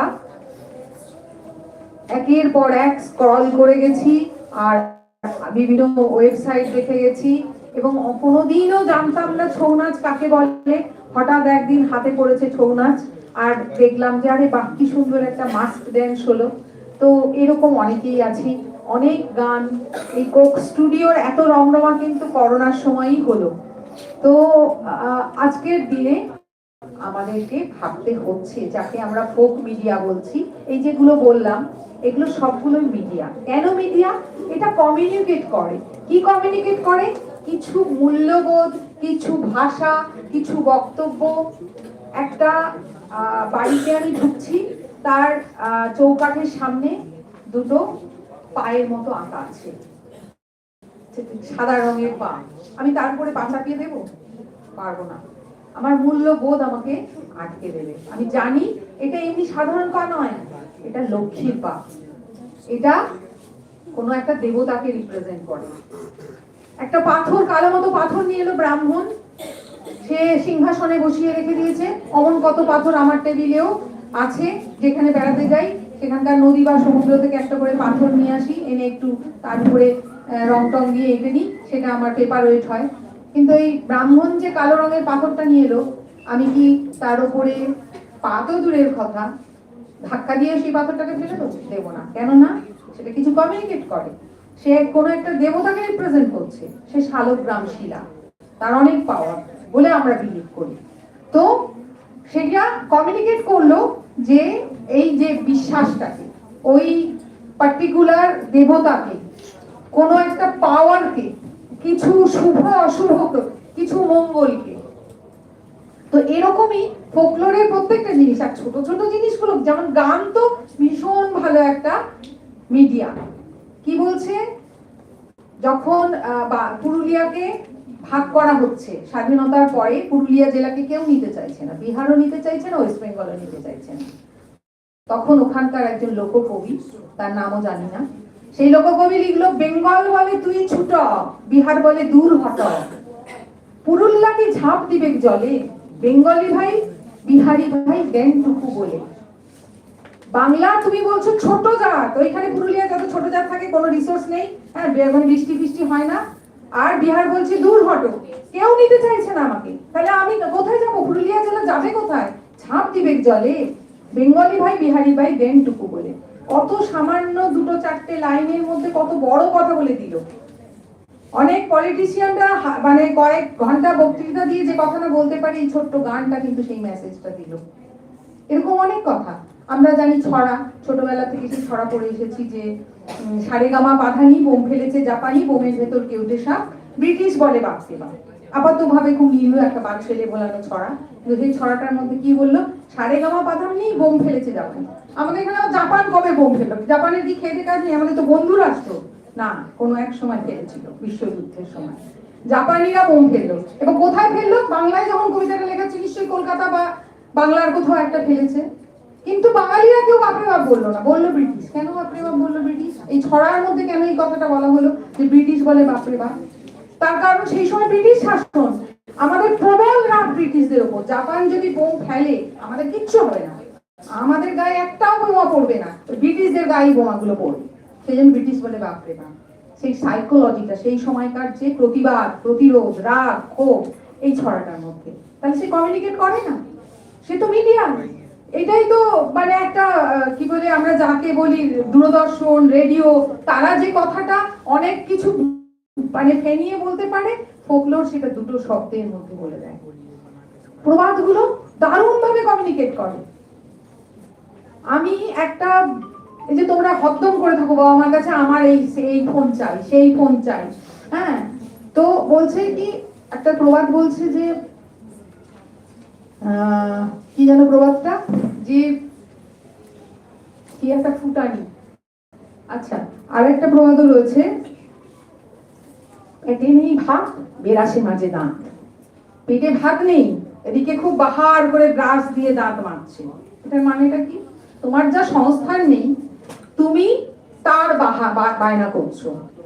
তো এতটুকুনি ছোট কথায় কত কত বড় একটা এক্সপ্রেশন বলা হয়ে গেল। তো প্রত্যেকটা ফোকলোরে বললাম যে সেটা হতে পারে একদম মুখ বা বধির একটা শিল্প বস্তু, কিংবা হতে পারে একটা এরকম ধরনের লিটারেচার, কিংবা কোনো একটা গল্প, কিংবা কোনো একটা ছড়া, কিংবা একটা ধাঁধা বা প্রবাদ, তার ভিতরে খুব স্ট্রং মেসেজ থাকে। অনেক সময় মেইন স্ট্রিম মিডিয়া থেকেও স্ট্রং মেসেজ থাকে। এই যে গানটার কথা বললাম, এরকম অনেক অনেক গান আছে। বলছে একজন ফরেস্টার যাচ্ছে, সে শুনতে পাচ্ছে যে ওই আদিবাসী যাদের বনে ঢোকা বারণ হয়ে গেছে, সে গাইছে, পাত তুলি নীতি নীতি, ঝুড়ি ঝাঁটি দাঁতন কাঠি, আজকেও বাবুই করে মানা, উয়াদের বন নাই ছিল জানা। চিরকাল আমাদের বাঘ ঠাকুরদা এই জঙ্গলের পাতা তুলে ঝুড়ি বুনেছে, ঝাঁটা তৈরি করেছে, দাঁতন কাঠি এনেছে, ওই তো কটা পয়সা আমাদের পেটের ভাত জোগাতো। আজ কেন বাবুই করে মানা, ওই ফরেস্টার বাবুই আজ কেন জঙ্গলে যেতে আমাদের মানা করে, উয়াদের বন নাই ছিল জানা। এটাই খুব মারাত্মক সাংঘাতিক একটা কথা। আমাদের বন নাই তোমরা বলছো, তা তোমাদের কি বন? ওই জঙ্গলটা আমাদের নাই হলো, তোমাদের কি করে হলো? তো এত বড় স্ট্রং মেসেজ, এটা কি আমাদের মেইনস্ট্রিম মিডিয়াও চিৎকার করে যায় প্রচন্ড জোরে জোরে সাংবাদিকরা। কিন্তু চিৎকার করতে হয় না, মৃদু স্বরে একটা গানের একটা কথা মনে কোথায় যেন এসে কাঁপ করে দিয়ে যায়, অনেক বড় স্ট্রং মেসেজ। তো এই ভাবেই ফোকলোর কিন্তু মিডিয়া, এবং শুধুমাত্র ফোকলোর বা ট্রাইবাল লোর, আমি আসলে ফোকলোর আর ট্রাইবাল লোর এই দুটোকে আলাদা করতে চাই না, কারণ দুটোই হচ্ছে আসলে ট্র্যাডিশনাল ওয়ে অফ লিভিং থেকেই উঠে আসে। সুতরাং ট্রাইবাল যাদেরকে বলছি তারাও একটা কমিউনিটি, ফোক যাদেরকে বলছি তারাও একটা কমিউনিটি, হয়তো একটু বৃহৎ অর্থে কমিউনিটি। আমরা বলছি মারাঠিরা একটা একটা কমিউনিটি, বাঙালিরা একটা কমিউনিটি, গুজরাটরা একটা কমিউনিটি, এই ভাগের এটা কি মাপকাঠিটা কি, মানদণ্ড একটা পলিটিক্যাল সেপারেশন। হ্যাঁ, সেই সেপারেশনটা কিন্তু প্রকৃতিদত্ত নয়, এটা মানুষেরই করা। স্বাধীনতার পরেও এরকম অনেকগুলো রাজ্যের জন্ম হয়েছে, তো এটা একটা পলিটিক্যাল সেপারেশন, সেটা থেকে একটা জাতি গোষ্ঠী তৈরি হয়ে গেল। তার থেকে কিন্তু যেগুলো বিভিন্ন ট্রাইবাল যে গ্রুপগুলো তাদের নর্মালি একটা মানে একটা লিভিং মানে তাদের যে পেশার উপর ডিপেন্ড করে তাদের কিংবা শারীরিক লক্ষণের উপর নির্ভর করে একটা গ্রুপ তৈরি হয়, যে সাঁওতাল, মুন্ডা, রাভা, বিভিন্ন যে জনজাতি। তো এরাও ট্র্যাডিশনাল ওয়ে অফ লিভিংকেই ফলো করে। সুতরাং আসলে বৃহত্তর অবস্থায় সবাই ফোক। আজকের দিনে আমেরিকার একজন খুব বিখ্যাত ফোকলোরিস্ট, সোশ্যাল সায়েন্টিস্ট বলতে পারি, অ্যালান ডান্ডিস, তিনি বলছেন যে একই ধরনের লক্ষণ যাদের মধ্যে তাদেরকে আমরা ফোক বলবো। কেমন? যেমন স্টুডেন্টদের মধ্যে একই ধরনের কিছু লক্ষণ থাকে, তারা টিচাররা ক্লাসে এলে উঠে দাঁড়ায় একসঙ্গে, টিচাররা পড়া ধরলে উঠে দাঁড়ায়, তারা একসময় টিফিন খায়, তারা নিজেদের মধ্যে কিছু স্ল্যাং ইউজ করে, তারা একসঙ্গে কিছু মজার মজার কথা বলে, চুটকি আলোচনা করে, তারা একসঙ্গে ক্লাস কাটে, তারা এই যে কিছু লক্ষণ আছে যেগুলো স্টুডেন্টদের মধ্যে থাকে। সুতরাং স্টুডেন্টদেরকে আমরা একটা ফোক বলতে পারি। আজকের দিনে লেটেস্ট থিওরি এটা বলছে যারা স্মোকার তাদের মধ্যে কিছু কিছু বিশ্বাস সংস্কার কাজ করে। তো এইগুলো হচ্ছে এই যে স্মোকার, এদেরকে বলছে একটা কমিউনিটি। এরকম যারা বিভিন্ন ধরনের বিশ্বাস সংস্কার আচরণ এগুলো পালন করে তারা এক একটা কমিউনিটি বলে বলছে, ফোক বলে বলছে। তাহলে বৃহত্তর অর্থে ফোক তো আমরা সবাই, আলাদা করে এটাকে ভাগ করার দরকারই নেই। যাই হোক, যে কথা বলছিলাম যে এই যে মানে আজকের দিনে ডিজিটাল এরাতে এসে ফোকলোরের কি অবস্থা হলো, ভালো হলো কি মন্দ হলো? আমি দেখছি যে কোক স্টুডিওতে বিভিন্ন লোকসঙ্গীত গুলোকে সেখানে বিভিন্ন বাদ্যযন্ত্র দিয়ে গাওয়ানো হচ্ছে। সেখানে যে নদীর কুল নাই সীমানা নাই একটা গান আছে, সেটা একটা ভাটিয়ালি গান। সেই ভাটিয়ালি গানে নর্মালি আমরা যখন কোনো স্টুডিওতে, কোনো রেডিওতে, টিভিতে সেটাকে আমরা রিপ্রেজেন্ট করি, তখন তার সঙ্গে একটা বাঁশি বাজায়, খুব আস্তে একটা কিছু তাল যন্ত্র, শান্ত তবলা থাকে, আর খুব বেশি বাদ্যযন্ত্র দেওয়া হয় না। কেন ভাটিয়ালিটা একটা চড়ায় তার সুরটাকে তোলা হয়, তার ভেতরে একটা একটা বিস্তৃতি নেশ রয়েছে, একটা বিস্তৃতি ভাব রয়েছে। তার কারণ সেটা একটা নদীর বুকে বা একটা মানে একটা বিলের বুকে যখন নৌকোটা যাচ্ছে, তখন সেই গানের সুরটা জলের ওপর রিফ্লেকশন হচ্ছে, তার রিফ্লেকশন হচ্ছে আশপাশের অঞ্চলের যে মাটি মানে হয়তো বাঁধ, নদীর বাঁধ, সেখানে সেটা ইকো হচ্ছে। তো তার একটা স্পেশাল একটা এফেক্ট আছে। সেই এফেক্টটা যখন স্টুডিওতে বাজে আসে না। কিন্তু আমরা কোক স্টুডিওতে কি দেখলাম, ওরা একটা বড় পাত্রে জল নিয়ে অনবরত জলের আওয়াজ করছে, ঠিক যেন মনে হচ্ছে ছপ ছপ করে নৌকোর হালটা পড়ছে। সেখানে আরো এমন কিছু বাদ্যযন্ত্র বাজছে যে বাদ্যযন্ত্রগুলো আসলে ওটাকে লাইভলি করছে, তার যে পার্সপেক্টিভটা, তার যে প্রেক্ষিতটা, সেটাকে জীবন্ত করে তুলছে। আমি নিজে যখন ছোট ছিলাম রবীন্দ্রসঙ্গীত শিখতাম বা ক্লাসিক্যাল শিখতাম, তো রেডিওতে মাঝে মাঝে বাউল টাউল হতো, আমার ভালো লাগতো না গানগুলো। আমার কিরকম মনে হতো ভীষণ কর্কশ, গানটার মধ্যে কোনো যেন সৌন্দর্য নেই, কিরকম যেন চিৎকার করছে, যে গাইছে সে চিৎকার করছে। তারপরে আমি যখন প্রথম ফোকলোরে ভর্তি হলাম আর প্রথমবার দোল মেলায়, আমাদের ওখানে ওই ঘোষপাড়ার দোল মেলায় গেলাম, তখন আমাদের স্যাররা নিয়ে গেলেন এবং বলেইছিলেন যে ওই মেলাটা জেগে ওঠে রাতে, বেশিরভাগ জায়গায় মেলাগুলো রাতেই জাগে। তো রাত্রেবেলা বাউলের আসরে গান শোনাবে, তখন 2-2:30 হবে। প্রথম আসরে বসে গান শুনছি আর কি, মানে গানটা শুনতে শুনতে কিছুক্ষণ পরে না কিরকম একটা কান্না আসছে, গলার কাছে গলা পাকানো আসছে, মানে সেই যে পরিবেশে ওই গানটা কিভাবে যে জীবন্ত হয়ে উঠলো, আজও ভাবলে আমার গায়ে কাঁটা দেয়। তো আমি প্রথম সেদিন ফিল করলাম যে বাউল গান কি, বাউল গান কাকে বলে। এতদিন যা শুনে এসেছিলাম সেটা ঠিক শুনিনি, তার প্রাণটা এখন আমি দেখলাম, চাক্ষুষ করলাম। ঠিক সেরকম বাংলাদেশে গিয়ে ওরকম নদীর বুকে রাত্রিবেলা জ্যোৎস্না, সেদিন এই ছিল পূর্ণিমা ছিল, তখন একটা মানে বাউল গান গাইছে, এই ভাটিয়ালি গান গাইছে। সেদিন আমি ভাটিয়ালি গান শুনতে শুনতে আমার দু চোখ দিয়ে আস্তে আস্তে জল পড়তে লাগলো।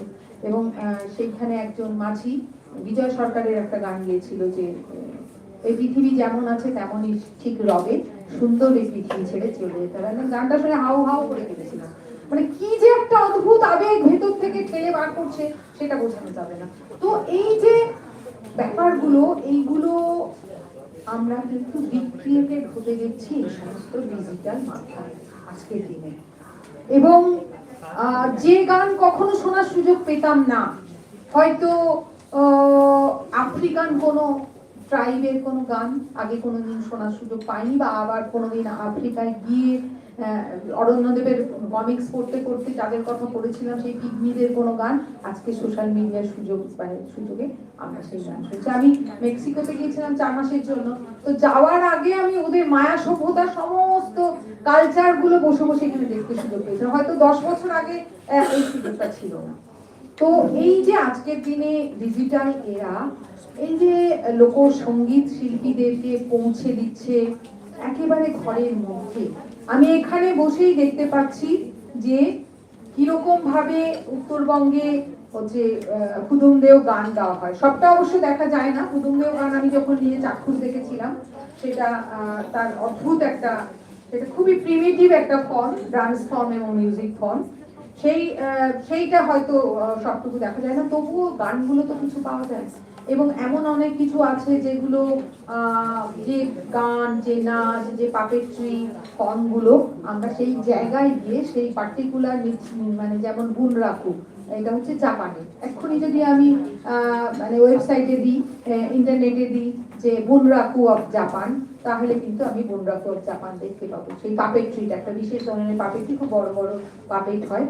কিন্তু এইটা যদি মানে আমাদের সামনে যদি ডিজিটাল মিডিয়া না থাকতো তাহলে দেখার কোনো সুযোগ ছিল না। তখন আমরা বইয়ের মধ্যে হাত রাখতাম যে বুনরাকু সম্পর্কে কি লিখেছে, বুনরাকু কেমন দেখতে হয়, কোনো ছবি আছে কিনা। আজকের দিনে কিন্তু আমরা লাইভ সেগুলোকে দেখতে পাচ্ছি।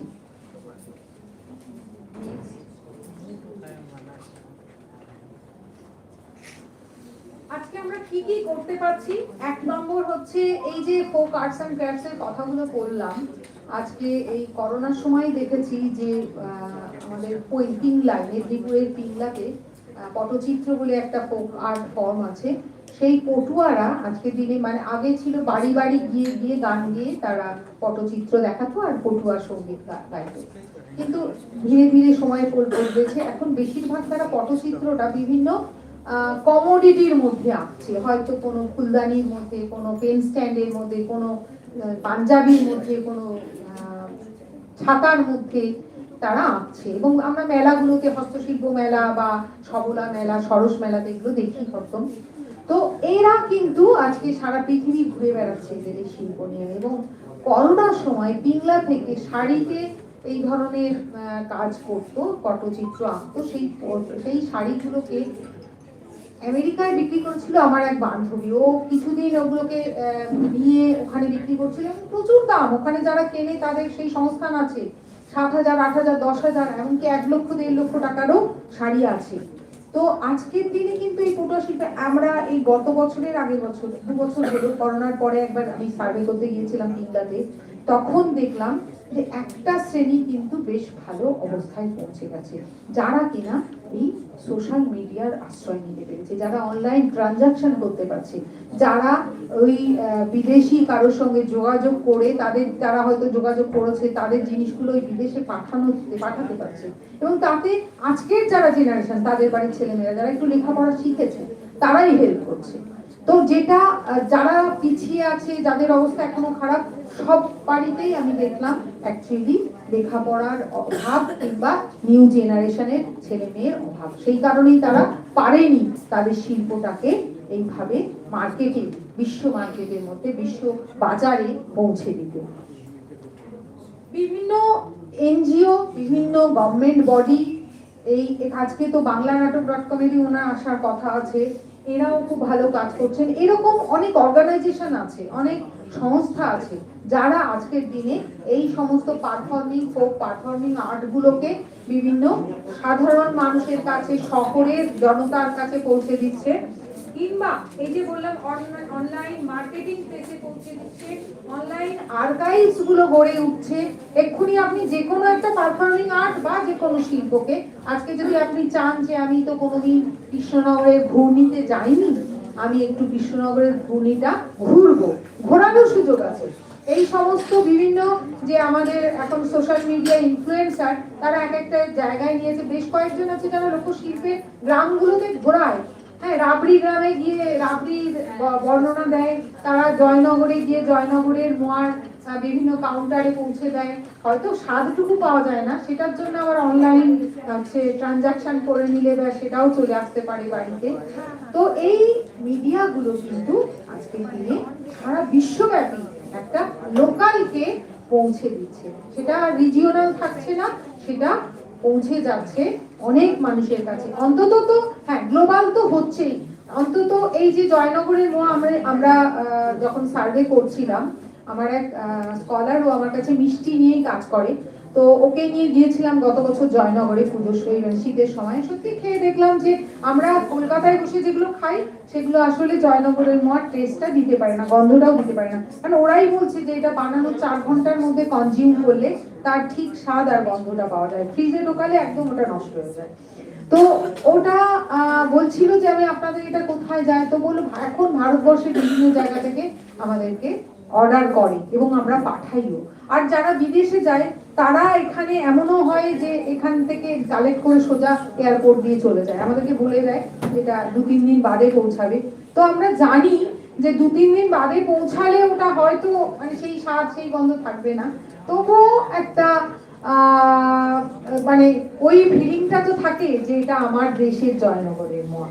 তো সুতরাং এই ফুড, এই যে আজকে ওনারা একটা এন্টারপ্রেনারশিপ ডেভেলপ করেছেন যে ট্রাইবাল ফুড নিয়ে, তো আজকের দিনে আমরা সত্যি মানে অনেক মানুষ এই বিভিন্ন ধরনের যে ট্রাইবাল ফুড গুলো তারা টেস্ট করতে চান। তো এরকম যদি কোনো এন্টারপ্রেনার্স থাকেন যারা এগুলোকে সাপ্লাই করছেন, যারা এগুলোকে ক্রিয়েট করছেন, যারা এগুলো মানে বৃহত্তর সমাজের কাছে পৌঁছে দিচ্ছেন, তো তাহলে কিন্তু সেই পার্টিকুলার যে আঞ্চলিক যে লোক সংস্কৃতি বা আদিবাসী সংস্কৃতি সেটা কিন্তু বৃহত্তর সমাজের কাছে পৌঁছে যাচ্ছে, এটা তার প্লাসের দিক। আর নেগেটিভ দিক কি? নেগেটিভ দিকও আছে যে এই কমার্শিয়ালাইজেশনের সূত্রে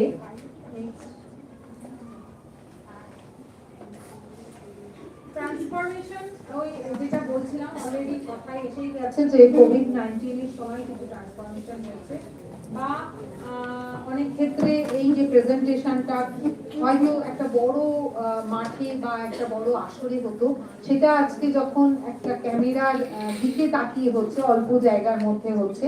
যেমন ছৌ নাচটা করার জন্য মানে মাটির আসর চাই, তার কারণ তারা খুব জোরে জোরে লাফ দেয়, তারা হাঁটুর ওপরে ভর দিয়ে ঘোরে, তো তাদের যদি ওটা মাটি না থাকে তাদের লেগে যাওয়ার মানে কাটিলেজ চোট হতে পারে, নানা রকম তারা আহত হতে পারে। কিন্তু আজকের দিনে তারা যখন শহরে পারফরমেন্স করছে, আদিবাসী লোক সংস্কৃতি আদিবাসী সংস্কৃতি কেন্দ্র পশ্চিমবঙ্গ সরকারের তথ্য সংস্কৃতি দপ্তরের আন্ডারে যে বিভাগটা আছে কালিকাপুরে, ওদের তো স্টেজগুলো সব কংক্রিট দিয়ে বাঁধানো, তো সেখানে যখন তারা লাফাচ্ছে, লাফাতেই হচ্ছে, পায়ে হয়তো নি ক্যাপ পরে নিচ্ছে কিছুটা তাতে। কিন্তু যদি আমরা পুরুলিয়ায় গিয়ে ছৌ দেখি, দেখবো তারা কত বেশি লাফ দিচ্ছে, কত বেশি মানে রিস্ক নিচ্ছে, তার কারণ ওই মাটির উপর তারা জানে খুব বেশি তারা চোট পাবে না। তো এই আজকের দিনের উপযোগী করে, আজকে শহরের মঞ্চের উপযোগী করে এগুলোকে চেঞ্জ করা হচ্ছে।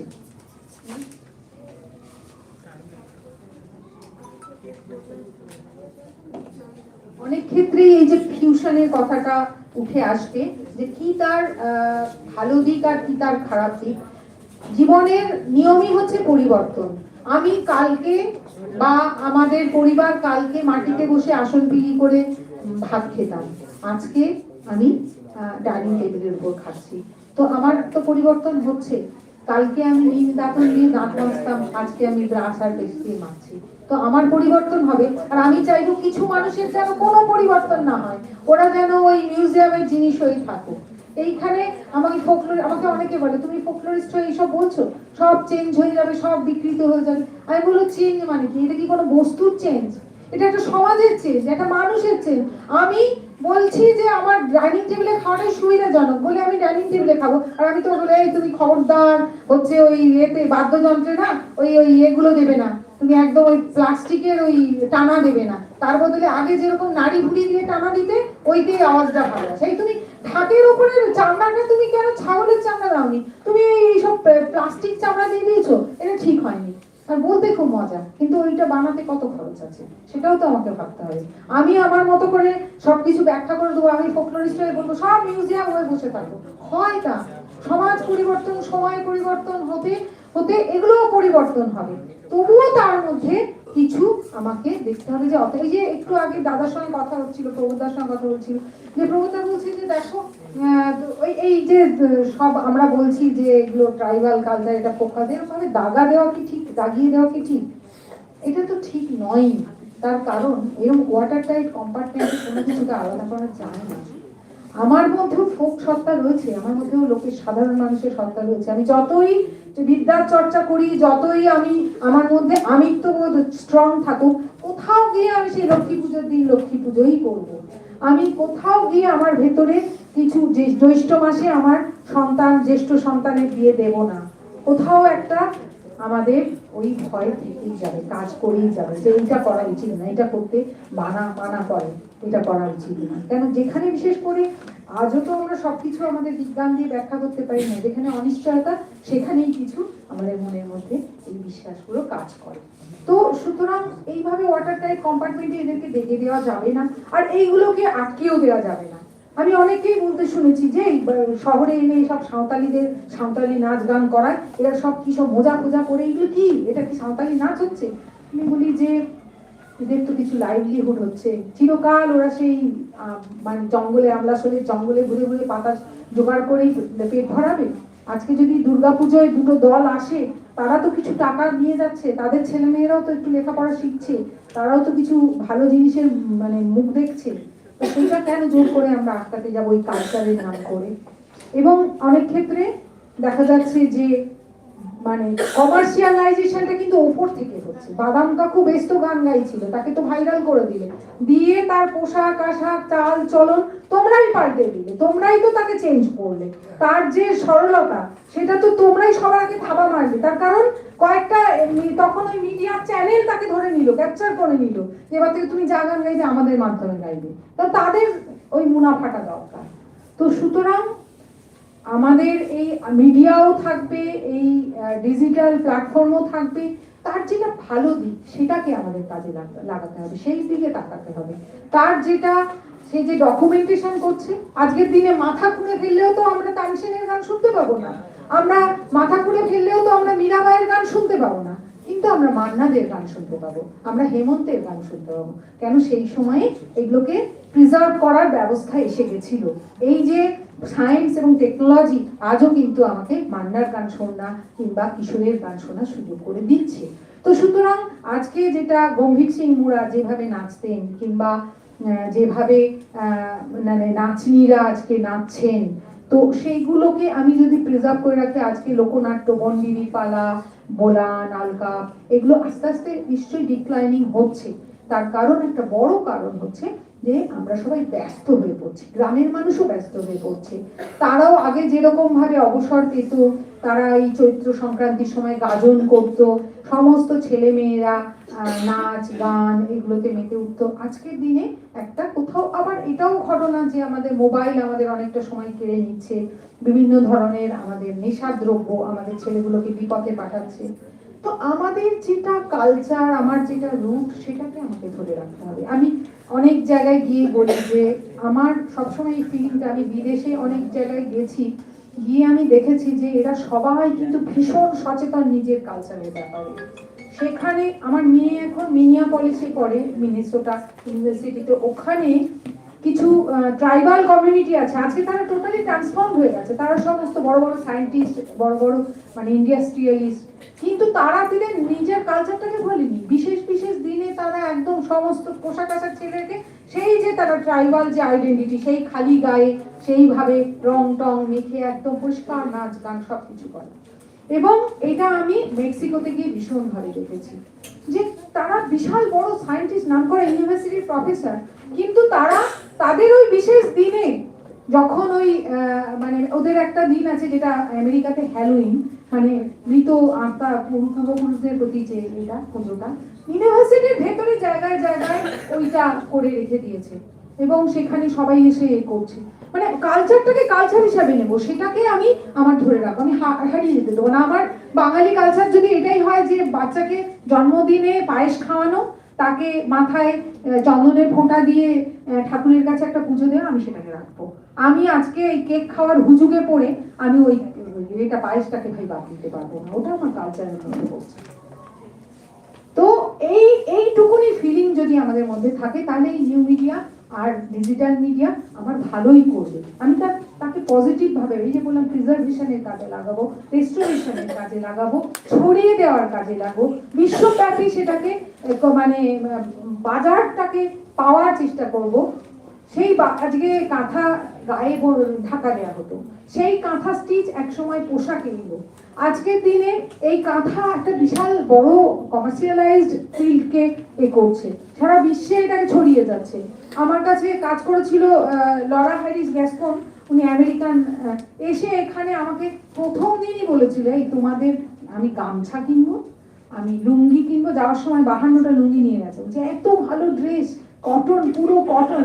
আমাদের ইউনিভার্সিটিতে ওয়ার্কশপ করেছে লুঙ্গি পরে, ভীষণ পছন্দ, আত্মীয় স্বজন সবাইকে লুঙ্গি উপহার দিয়েছে।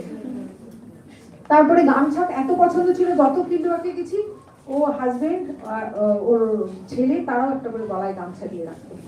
হ্যাঁ, তো এবার কতগুলো জিনিস তো আমাদের ভালো, এই যে কাঁথা স্টিচের জিনিসপত্র, এগুলো এত অপূর্ব, আমি বিদেশে গিয়েও এত সবাই মুগ্ধ হয়ে দেখেছে। তো এটাকে আমি সারা বিশ্বে পৌঁছে দেবো। আমার মানে বারাসাতের কি শান্তিনিকেতনের একটা ছোট্ট গ্রামের একটা ছোট্ট মেয়ে বানাচ্ছে যেটা একেবারে ঘরোয়া ভাবে, সেটা সারা বিশ্বে পৌঁছে যাবে। পজিটিভ ভাবে ব্যবহার করব।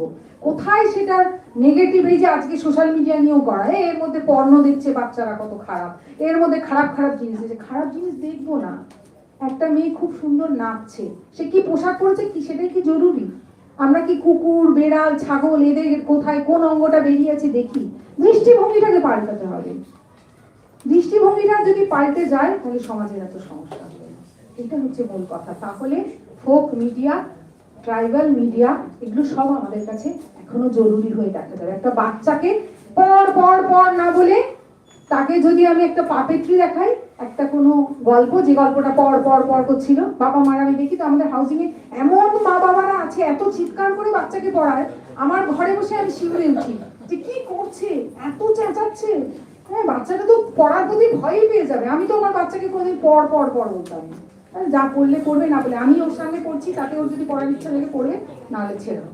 তো আবার এইটা যদি পাপেট্রির মাধ্যমে দেখাই, আজকে বিদেশে কিন্তু হচ্ছে যে মেন্টালি চ্যালেঞ্জ যে বাচ্চা, তাদেরকে শিক্ষা দেওয়া হচ্ছে পাপেট্রির মাধ্যমে, এগুলোকে ব্যবহার করতে হবে। এটাই হচ্ছে মূল কথা। নমস্কার।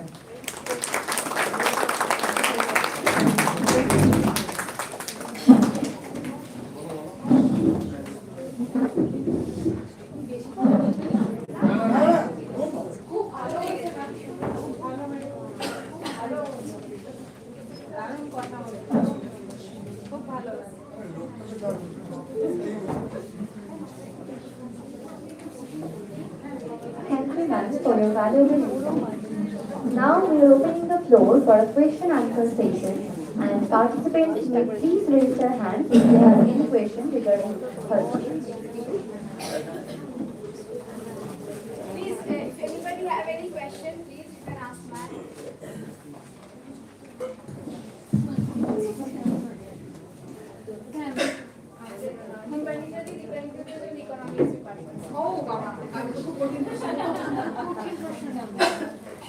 দুটো গানের কথা বলছি, একটা হচ্ছে রঙ্গবতী রঙ্গবতী, আর একটা হচ্ছে বাজিরাও মাস্তানিতে ওই পিঙ্গাগা পড়ি পিঙ্গাগা পড়ি। দুটোই তো ফোক, একদম মাটি থেকে উঠে আসা। আমার প্রশ্ন হচ্ছে যে মানিটাইজড হয়েছে গান দুটো, এক্সট্রিম মানিটাইজড হয়েছে, মানিটাইজেশনের কোনো বেনিফিট কি ফিরে গেছে? এটা 1 নম্বর প্রশ্ন, মানে এটা নিয়ে কোনো কাজকর্ম হয়েছে কিনা। 2 নম্বর প্রশ্ন যেটা সেটা হচ্ছে যে যখনই এই বিশ্বায়ন বলবো, জিনিসটা তো এক্সপোজড হচ্ছে, খুব সহজে হয়তো রেপ্লিকেট করা যাবে, সেখানে কোনো কপিরাইট বা ইত্যাদি করে আমাকে তো প্রিজার্ভ করতে হবে, সেই জায়গাটা নিয়ে আমরা কিছু পাচ্ছি না। Thank you. ভীষণ ভালো প্রশ্ন এবং ভীষণ কঠিনও প্রশ্ন। অনেক অপ্রিয় উত্তরগুলো দিতে হয়, এর উত্তরগুলো খুব অপ্রিয় কথা। প্রথম কথা উনি যেটা বললেন যে গানগুলো মানিটাইজড হচ্ছে, আরো অনেক হিন্দি সিনেমার কথা বলা যাবে যেখানে, বা বাংলা সিনেমার কথাও বলা যাবে যে গানগুলোকে ব্যবহার হচ্ছে ভীষণভাবে, কিন্তু তার যে শ্রেয়, তার যে ফল, সুফল, সেটা ওই কমিউনিটি পাচ্ছে না। এটা একদম সোজা কথা। বেশিরভাগ ক্ষেত্রেই এটা যারা একেবারে ব্যবহার করছেন আর কি, মানে ওই কমিউনিটি থেকে অনেক দূরের যারা প্রডিউসার, যারা কোনো একটা মানে মিডিয়ার কর্ণধার কিংবা ওই চলচ্চিত্রের পরিচালক, তারাই এর শ্রেয় ফলটা নিচ্ছেন। এবং এটাকে কপিরাইট যেটা আসে বা পেটেন্টের কথা যখন আসে, তখন সেটা এমনভাবে আইনটা আছে, এই আইনের এত বেশি ফাঁক ফোকর আছে, এগুলোকে এখনো কিন্তু এই সমস্ত কমিউনিটি ওয়েলথের জন্য স্ট্রাকচার নয়। এই যে এ তো হয় না, এই তো কপিরাইট হয় না, এটার হয় জিওগ্রাফিক্যাল ইন্ডিকেশন। যেমন মানে জয়নগরের মোয়া শুধুমাত্র জয়নগরেই বানানো যাবে, বহরুকেও এর আন্ডারে আনা হয়েছে, জয়নগর এবং বহরু এই দুটো জায়গায় জয়নগরের মোয়া হবে। ওই জিওগ্রাফিক্যাল এরিয়ার মধ্যে যে সমস্ত মোদক সম্প্রদায় আছে তারাই কেবল এই কাজটা করতে পারবে। কিন্তু আমাদের দেশের আইন কি আছে যে জয়নগরের বাইরে যারা কলকাতায় বসে বসে অসাধু ব্যবসায়ীরা জয়নগরের মোয়া বলে বিক্রি করছে, তৈরি করছে, তাদেরকে শাস্তি দেওয়ার কোনো ব্যবস্থা কি আছে? নেই, একেবারেই নেই। ফলে ওই যে শ্রেয়টা শুধু জয়নগরের মানুষই বানাতে পারবে, তার ফলটা তারা পাচ্ছে না। আচ্ছা, দ্বিতীয় কথা হচ্ছে যে এরকম অনেক কিছু, যেমন বালুচরী শাড়ি। বালুচরী শাড়িটা শুধুমাত্র একটা সময় তো ছিল মুর্শিদাবাদের বালুচরে, আজকে দিনে বিষ্ণুপুরে হচ্ছে, তো ওদের জন্য জিওগ্রাফিক্যাল ইন্ডিকেশন আছে, বাট কলকাতাতেও বালুচরী বোনা হচ্ছে। ইভেন চায়না থেকে বালুচরী, নকল বালুচরী হয়ে চলে আসছে। তো এইগুলো আটকানোর জন্য কড়া কোনো আইন নেই, ফলে এসছে ওগুলো কিন্তু যথাযথভাবে পাচ্ছে না তারা। এটা হওয়া দরকার, হওয়া উচিত, কিন্তু সব উচিত কি আর হচ্ছে? তো এইটা হচ্ছে খুব ভালো প্রশ্ন করেছেন, এবং আমাদের ভেতরেরও এই দুঃখ বা যন্ত্রণা এখানে রয়েছে যে যারা পাওয়ার কথা তারা পাচ্ছে না।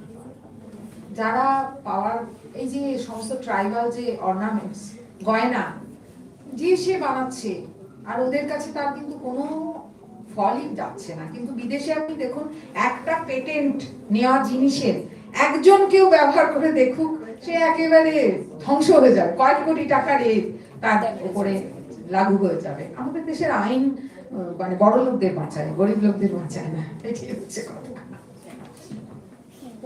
Any other question? শ্রাবণী বলো। আমি আসলে এটা দেখতে ব্যস্ত। আমার একটা জাস্ট বলে দিয়েছেন যেটা যে ফোক আর ট্রাইবাল এই দুটোর মধ্যে মানে ভাগ করবো, বা যদি মানে আমি বলছি, আমি প্র্যাকটিক্যালি গিয়ে ভাগ করার কথা বলছি না, যে সোসাইটিতে গিয়ে কে ট্রাইবাল কে ফোক, কিন্তু আমি যদি কোনো সময় পেপার নিয়ে ভাবি বা লিখি, তখন এই দুটোর যে ক্লাসিফিকেশন, এই দুটো ম্যাথড করা উচিত। অ্যাকচুয়ালি আজকের দিনে হোয়াট ইজ ফোক, এই কোয়েশ্চেনটা বিশ্বজুড়েই একটা খুব বিতর্কের সৃষ্টি করে, বিশ্বজুড়েই একটা বিতর্ক রয়েছে হোয়াট ইজ ফোক।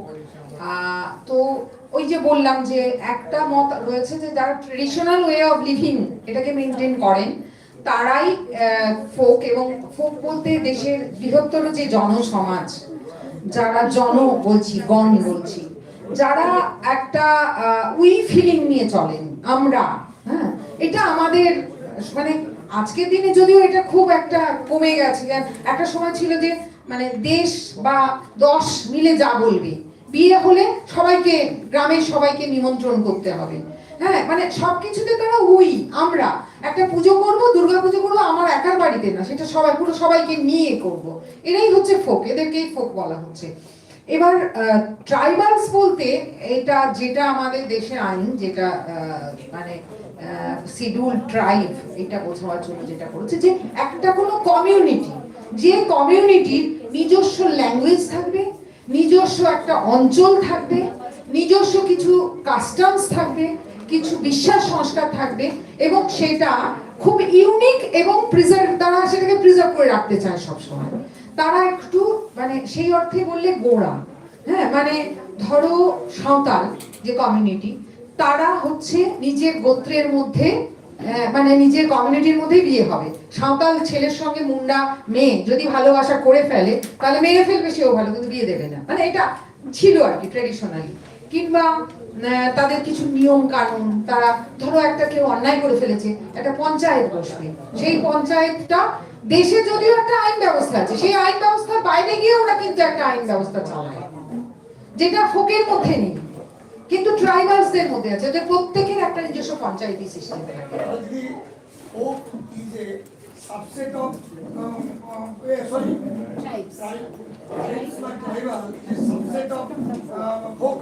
হ্যাঁ, ট্রাইবসদেরকে আপনি ফোক বলতে পারেন, কিন্তু ফোকদেরকে কখনো ট্রাইবস বলতে পারবেন না। এবং আমি আমার স্টুডেন্টদেরকে বোঝানোর সময় একটা এক্সাম্পল দিই, আমার এটা নিজের খুব পছন্দের নিজস্ব একটা এক্সাম্পল। সেটা হচ্ছে ধরো এক কড়াই দুধ ফুটছে, দুধের উপরে যে মালাইটা, সেটাই কিন্তু সব থেকে বেশি আকর্ষণীয়, এবং সেটা কিন্তু খুব পাতলা, হ্যাঁ, সমস্ত দুধের যদি টোটাল কন্টেন্টটা ভাবি তাহলে শর্টটা খুব পাতলা হয়। তো ওই শর্টটা হচ্ছে আমার দেশের এলিট ক্লাস, হ্যাঁ, আমার রাজনীতিবিদ, আমাদের মন্ত্রীরা, আমাদের মানে সমস্ত সেলিব্রিটিরা, এরা হচ্ছে এলিট ক্লাস। পুরো এতখানি, হ্যাঁ ইয়েস, পুরো এতখানি যে দুধটা, এটা হচ্ছে মাস, এটাই ফোক। আর দুধ খাওয়া হয়ে গেল, সর খাওয়া হয়ে গেল, তারপর কড়া তো গায়ে কিছু লেগে থাকে, চাইলে চেঁচে খাই, আর না হলে মাজতে দিয়ে দিই কাজের মেয়েকে, সেইরা হচ্ছে ট্রাইবালস, অবহেলিত।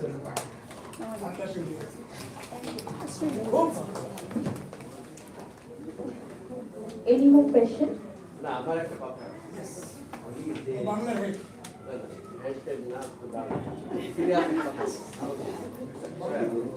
বিষয়টা এটা যে আমাদের গানগুলো নদীর কুল নাই, কিনার নাই, এই যে গান, এই গানটা বিভিন্ন প্ল্যাটফর্মে এমন ভাবে গাওয়া হতো, বা যেমন খাতার ভিতর কেমনে আসে, কেমনে কথাটা তো তাই তো, কিন্তু দেখবেন ওর কলার ভাবে কমনে আসে। এই যে ভাষা পরিবর্তন করে, এই যে বিভিন্ন প্ল্যাটফর্মে হোক যে গানগুলো যেভাবে মানে খুব শ্রুতি মধুর বলবো, মানে একদম ধ্বংস করে দিচ্ছে তার সুর। আপনি যে বললেন যে নদীর ধারে আমি যে গানটা শুনেছিলাম, আমার চোখে জল এসেছে, কম নিয়ে আসতে শুনলে তো জল আসছে, তার আপনি সেটাকে তার একটা তো নিয়ম থাকবে যে না আপনি কমনে বলতে পারবেন না, কেন নেই বলতে হবে আপনার, এটা হচ্ছে অরিজিনাল। এই জায়গাটাতে আপনি কি বলছেন, মানে আপনি কেন বারবার এটাকে প্রমোট কেন করছেন?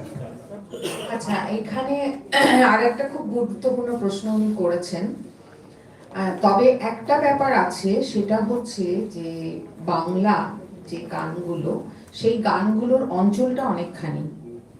আমাদের উত্তরবঙ্গের যে ভাষা বৈশিষ্ট্য, আর পূর্ববঙ্গের ভাষা বৈশিষ্ট্য, পূর্ববঙ্গের মধ্যেও আবার এক একটা অঞ্চলে, ফরিদপুরের ভাষা একরকম, খুলনার ভাষা একরকম, চিটগাংয়ের ভাষা একরকম, আবার আমাদের পশ্চিম সীমান্তবঙ্গ, পুরুলিয়া, মেদিনীপুর, বীরভূম, এই অঞ্চলের ভাষা একরকম, দক্ষিণবঙ্গের ভাষা আরেক রকম। এবার কিছু কিছু গান আছে, যে গান, যেমন বাউল গানটাকে সারা বাংলার বিভিন্ন অঞ্চলে বিভিন্নভাবে গাওয়া হয়। যেমন পূর্ববঙ্গে গিয়ে বাউল গানের সুরের মধ্যে আমাদের টিউন স্ট্রাকচার 4টে আছে। একটা হচ্ছে নর্থ বেঙ্গলের ভাওয়াইয়া, আর হচ্ছে পূর্ববঙ্গের ভাটিয়ালি, পশ্চিম সীমান্তবঙ্গের ঝুমুর, আর বাকি অবশিষ্ট মধ্যবঙ্গ জুড়ে হচ্ছে বাউল। এবার এই টিউন স্ট্রাকচারটাও কিন্তু চেঞ্জ হয়ে যায়। বাউল গান যখন পুরুলিয়ার মেলায় আপনি শুনবেন, তার মধ্যে ঝুমুর গানের প্রভাব পাবেন, ঝুমুরের সুরের প্রভাব পাবেন, গায়কীর প্রভাব পাবেন। আবার বাউল গান যখন পূর্ববঙ্গে গাওয়া হয়, তখন সেই গানে মানে ধরুন লালনের গান পূর্ববঙ্গে একরকম ভাবে গাওয়া হয়, আমাদের পশ্চিমবঙ্গে আরেক রকম ভাবে গান হয়। তো মূল টিউন স্ট্রাকচারটা হয়তো এক আছে। যেমন ধরুন ওই যে বলছিলেন খাঁচার ভিতর অচিন পাখি, ওটা কম নিয়ে আসে না, এটাও একটা রিজিওনাল ভ্যারাইটি আছে। হ্যাঁ, তো এই হ্যাঁ, কিন্তু না ব্যাপার হচ্ছে যে না, এইখানে একটা ব্যাপার হচ্ছে যে এই গানগুলোর কিছু অথেন্টিক সুর আছে, টিউন স্ট্রাকচার আছে, কিছু অথেন্টিক শব্দ আছে, মানে ভাষাটা যে অঞ্চলের জিনিস সেটাই। তো সোহাগ চাঁদ বদনী ধ্বনি নাচো তো দেখি, আমরা যখন কলকাতায় বসে সব গাই তখন ওটাকে পুরো একদম মান্য ভাষা করে দেয়। হ্যাঁ, কিন্তু ওটা ওটা একটা আঞ্চলিক, তো একটা আঞ্চলিক গান। সোহাগ চাঁদ বদনী যেটা, সেটা কিন্তু খুব একটা সুরের পার্থক্য হয় না না, বলছে দেখবেন ওটার মধ্যে ভাষা, যেমন ঐশ্বর বা দম্পতরে বংশী বাজায় গিয়ে যেটা আব্বাসের গান, সেটা কিন্তু যতই বাজনা দিক বা গায়ে হোক না কেন, তার কিন্তু পরিবর্তন হয় না, অনেকে পরিবর্তন করে দিচ্ছে, গান একটা পরিবর্তন আসছে না আসছে ওই যে কমার্শিয়ালাইজেশনের জন্য। সেটা তো খারাপ বটে, সেটা তো খারাপ বটে। বিকৃতিটা কখনোই অ্যাকসেপ্টেড না। না না, বিকৃতিটা নিশ্চয়ই অ্যাকসেপ্টেড না। অনেক ক্ষেত্রেই সেই বিকৃতিটা এমন পর্যায়ে যায়, সাধের লাউ গানটা ফিউশনের নামে সমস্ত পোশাকও অশ্লীল পড়ছে, পরে গাইছে, উদ্দাম হয়ে নাচছে। এই যে মিলন হবে কতদিন, এটা একটা মৃত্যুর গান। এটা লালন যখন গেয়েছিল তখন সে মৃত্যুকে কামনা করছিল।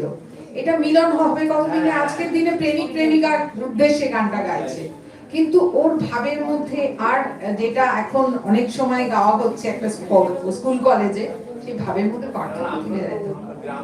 অরিজিনালিটিটাকে বুঝতে হবে, জানতে হবে, সেই জেনে সেইটার প্রতি বিচারটা করতে হবে। এটা তো অবশ্যই, তার ভাষা পাল্টে দিলাম, তার সুর পাল্টে দিলাম, সেই বাদ্যযন্ত্র যাই খুশি লাগিয়ে দিলাম, সেটার ভেতরকার অন্তর্নিহিত আত্মাটাকে না বুঝে, তাহলে তো তাকে মেরেই ফেলা হবে।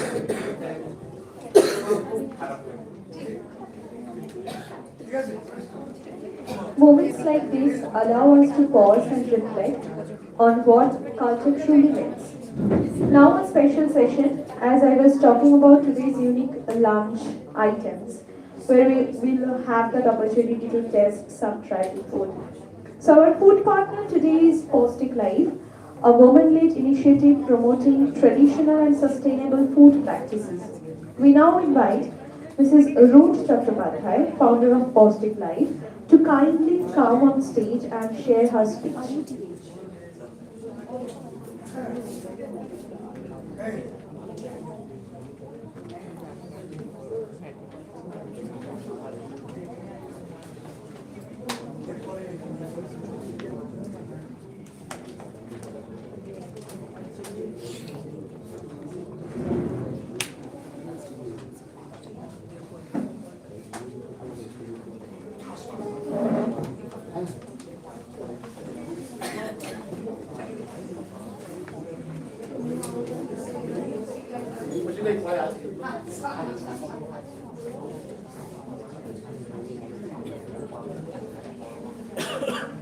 Good afternoon, everyone, distinguished guests, students, and professors. Myself, Ruth Chattopadhyay from Paustic Life. First, I would like to thank Kidipur College to collaborate with us and give us an opportunity to serve you all in a unique manner. I hope you would be liking the food that will be given. So here today I'll be talking a bit about what we do and also about the topic of today's seminar, that is on indigenous and folk cultures.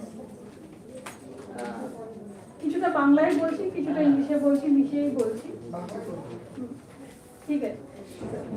তো এতক্ষণ আমার সব প্রফেসররা নানা রকম কথা আর কি বললেন, সেই ইনসাইটসগুলো ধরেই আমরা বলছি আর কি।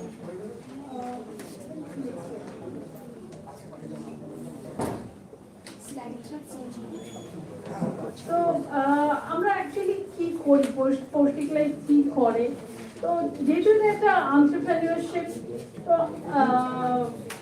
মানে একটা জার্নি আমাদের, তো একটা কিছু প্রবলেম মানে আমরা কেন কাজটা করতে শুরু করলাম সেটা যদি আমরা বলতে চাই, তো একটা হচ্ছে যে food security, loss of food security is something that has led us into this venture. কখনোই আমরা ভাবিনি কি যে আমরা এটা নিয়ে একটা ব্যবসা করবো, নিছক নিজেদের খাওয়ারের নিরাপত্তার তাগিদে কাজটা শুরু করি এবং সেটা আস্তে আস্তে বড় হয়ে এই ফর্মে আসে। তো যেটা আমরা দেখেছি যে loss of food security not only in the form যে আমার খাবার অ্যাডাল্টারেটেড, খাবারের মধ্যে অনেক রকম ভেজাল থাকছে, সেটা ছাড়াও যেটা আমরা দেখছি যে হারিয়ে যাচ্ছে, ইন্ডিজিনাস ফুড হারিয়ে যাচ্ছে, যেগুলো দেশি ধান, দেশি সবজি, দেশি বীজ, আর সেগুলোকে রিপ্লেস করে দিচ্ছে কারা না chemical farm, but traditional knowledge of food is being lost. এবং সেই ট্র্যাডিশনাল ফুডের যে নলেজ, তার সঙ্গে কিন্তু খাবারের সঙ্গে ওতপ্রোতভাবে জড়িত হচ্ছে কালচার, সংস্কৃতি, সেই সংস্কৃতিও কিন্তু হারিয়ে যাচ্ছে বা কোথাও নষ্ট হয়ে যাচ্ছে।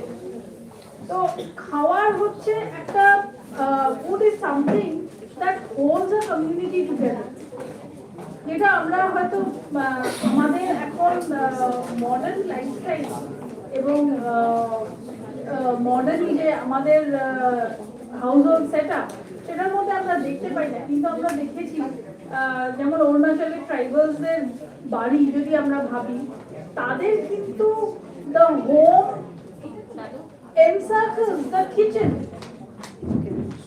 is in the middle, মাঝখানে কিচেন, এবং তার সেইটাই হচ্ছে বাড়ির সবার থাকার মূল জায়গা, এবং তারপরে কিছু ঘর রয়েছে যেগুলো আশেপাশে। তো the entire community or their culture encircles around food. So এই যে ট্রাইবাল নলেজ বা ইন্ডিজিনাস নলেজ বা আমাদের, it is not only about tribal, but আমাদেরও যে ট্রেডিশনাল প্র্যাকটিসেস ছিল, সেইখান থেকে যত আমরা দূরে সরে আসছি, আমরা কি হচ্ছে, আমরা we are getting accustomed to factory made food, মানে খাওয়ার কোথায় এমন হয়ে যায় যে বাচ্চাদেরকে এখন জিজ্ঞেস করলে যে চাল কোথায় পাওয়া যায়, বলে যে মানে সুপার মার্কেটে বা দোকানে পাওয়া যায়। তো সেই মাটির সঙ্গে সংযোগটা আমাদের এত দূর হয়ে যাচ্ছে যে সেখানে কিন্তু অনেক নলেজ লস্ট হয়ে যাচ্ছে। তারপরে আমি বলবো যে যেমন ফোরেজ ফুড,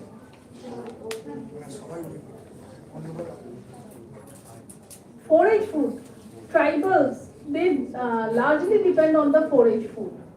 তো এই যে forage food, সেখানেও কিন্তু আবার সেই নলেজ, যেটা কিন্তু এখন মডার্ন মানে এখনকার জেনারেশন তারা কিন্তু হারিয়ে ফেলছে।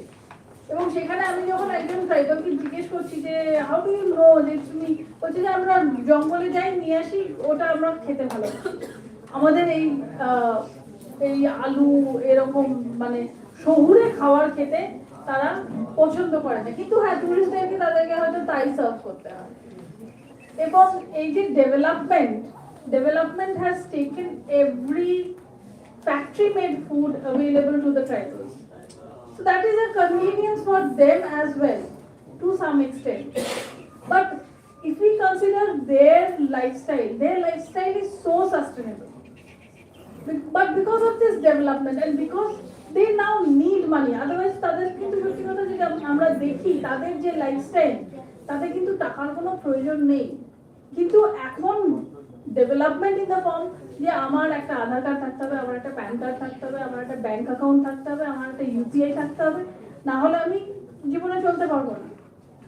তো that is creating the need for their money, and in the process they are losing so many things. So এইখানে where to balance, how much to balance, কিছুটা আমাদের শহরের লোকেরও কিন্তু দায়িত্ব যে সেই ব্যালেন্সটা যাতে তাদের মধ্যে থাকে, তার জন্য আমাদের যেটুকু করা যায় সেটুকু আমরা করব। তো আমরা একটা যেমন বলি যে ডাইভার্সিটি যদি দেখতে হয় তাহলে look at the tribals, look at the rural people, তাদের ফুড ডাইভার্সিটি, তাদের ক্লদিং ডাইভার্সিটি, তাদের টেকনোলজি, তাদের মানে যেটা একটু আগে ম্যামও বলছিলেন যে তাদের টেকনোলজি, কত সুন্দর টেকনোলজি তাদের রয়েছে। আমরা অরুণাচল প্রদেশে গিয়ে দেখতে পাচ্ছি যে যেটা যাতা, আমরা এখন মেকানাইজ ঢেঁকি কথা বলছি, কিন্তু কি সুন্দরভাবে তারা যাতা কি করেছে, পাহাড়ের জল, সেই জলের ফ্লোটাকে ইউজ করে একটা কমিউনিটি যাতা রয়েছে যেটাকে বলা হয় ইন্দা, এবং সেখানে যে কেউ যখন ইচ্ছে যেতে পারে, গিয়ে তার শস্যটা ভাঙিয়ে নিয়ে আসতে পারে। So this is technology and this is so sustainable and it is a community, it is for community, it is nothing paid. তো আমরা কেন সেই জিনিসগুলো তাদের থেকে শিখবো না?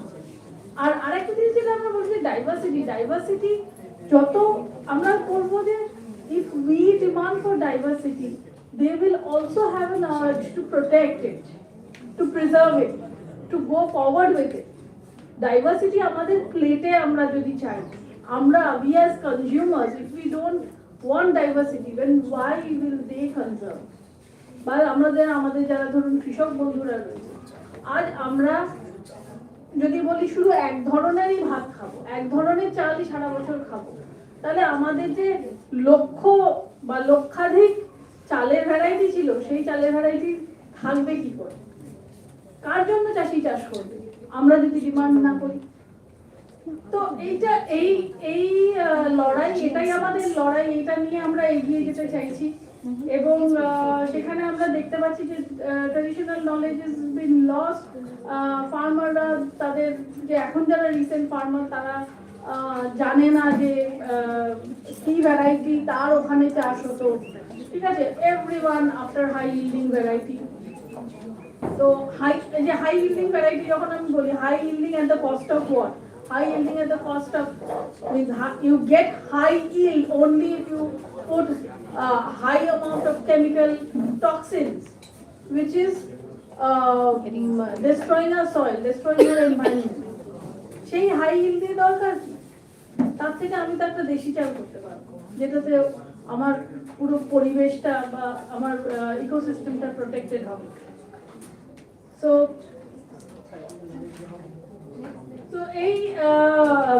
এই সবকিছু গুলোকে নিয়ে আমরা চলতে চাইছি, যেখানে আমরা কিছু tribal traditional food system and যেটা কি ইউএন এর একটা প্রোগ্রাম রয়েছে যে food system transformation.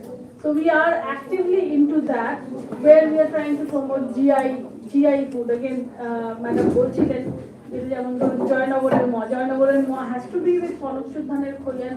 এখনো কিন্তু ওরা দেখা যায়, আমরা নিজেরা, আমি যখন দেখি আমরা কিন্তু সরস্বতী পুজো অবধি কিন্তু জয়নগরের মোয়া করে, তারপরে আর করে যারা অথেন্টিক্যালি করে। তো সেই কনকশুদ্ধানের খই, জয়নগরের যে গুড়, নলেন গুড়, তার যে টিপিক্যাল ফ্লেভার, তো সেটা সব জায়গায় পাওয়া যায় না। তো সেটাকে জিআই দিয়ে ডেফিনেটলি প্রোটেক্ট করার চেষ্টা হচ্ছে। সেরকম ভাবে ম্যাডাম বলছিলেন যে কাঁথা স্টিচেরও এরকম একটা ব্যাপার আছে যে গুরগাঁওয়ের একটি অর্গানাইজেশন, তারা আর কি রেপ্লিকেট করে কাঁথা স্টিচ অ্যান্ড দে মানে কিছুটা দে মুভ টুয়ার্ডস পেটেন্টিং এ, যেখানে কিন্তু আমাদের NUJS খুব সাহায্য করে সেটাকে বন্ধ করেছে, and it is now secure with Bengal.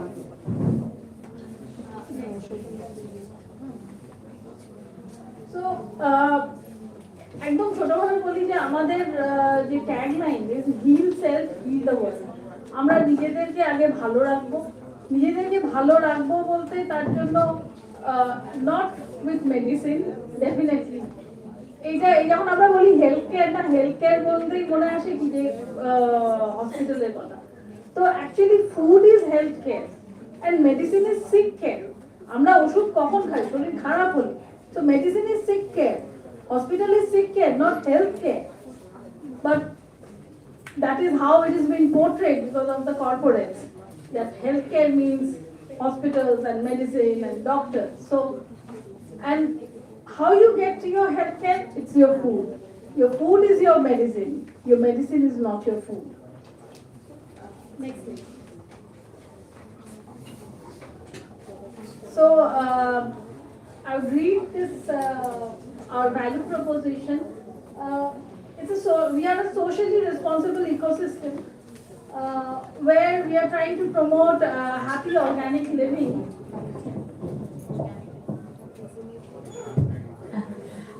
Happy organic living by connecting the urban consumers.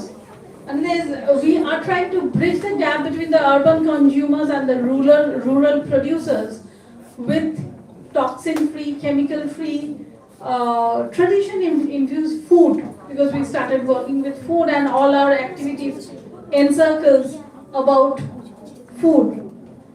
So, যেটা আমরা বলছিলাম যে সোশ্যাল এবং women মানে পৌষ্টিক life itself is a women empowered organization, আর আমরা দেখব রুরাল লাইভলিহুড বা ট্রাইবালস এর মধ্যেও কিন্তু women play a very important role. একটা মানে পুরো যে কোনো কমিউনিটির মধ্যে দেখা যায় যে মহিলাদের যে ইয়েটা সেটা we do celebrate.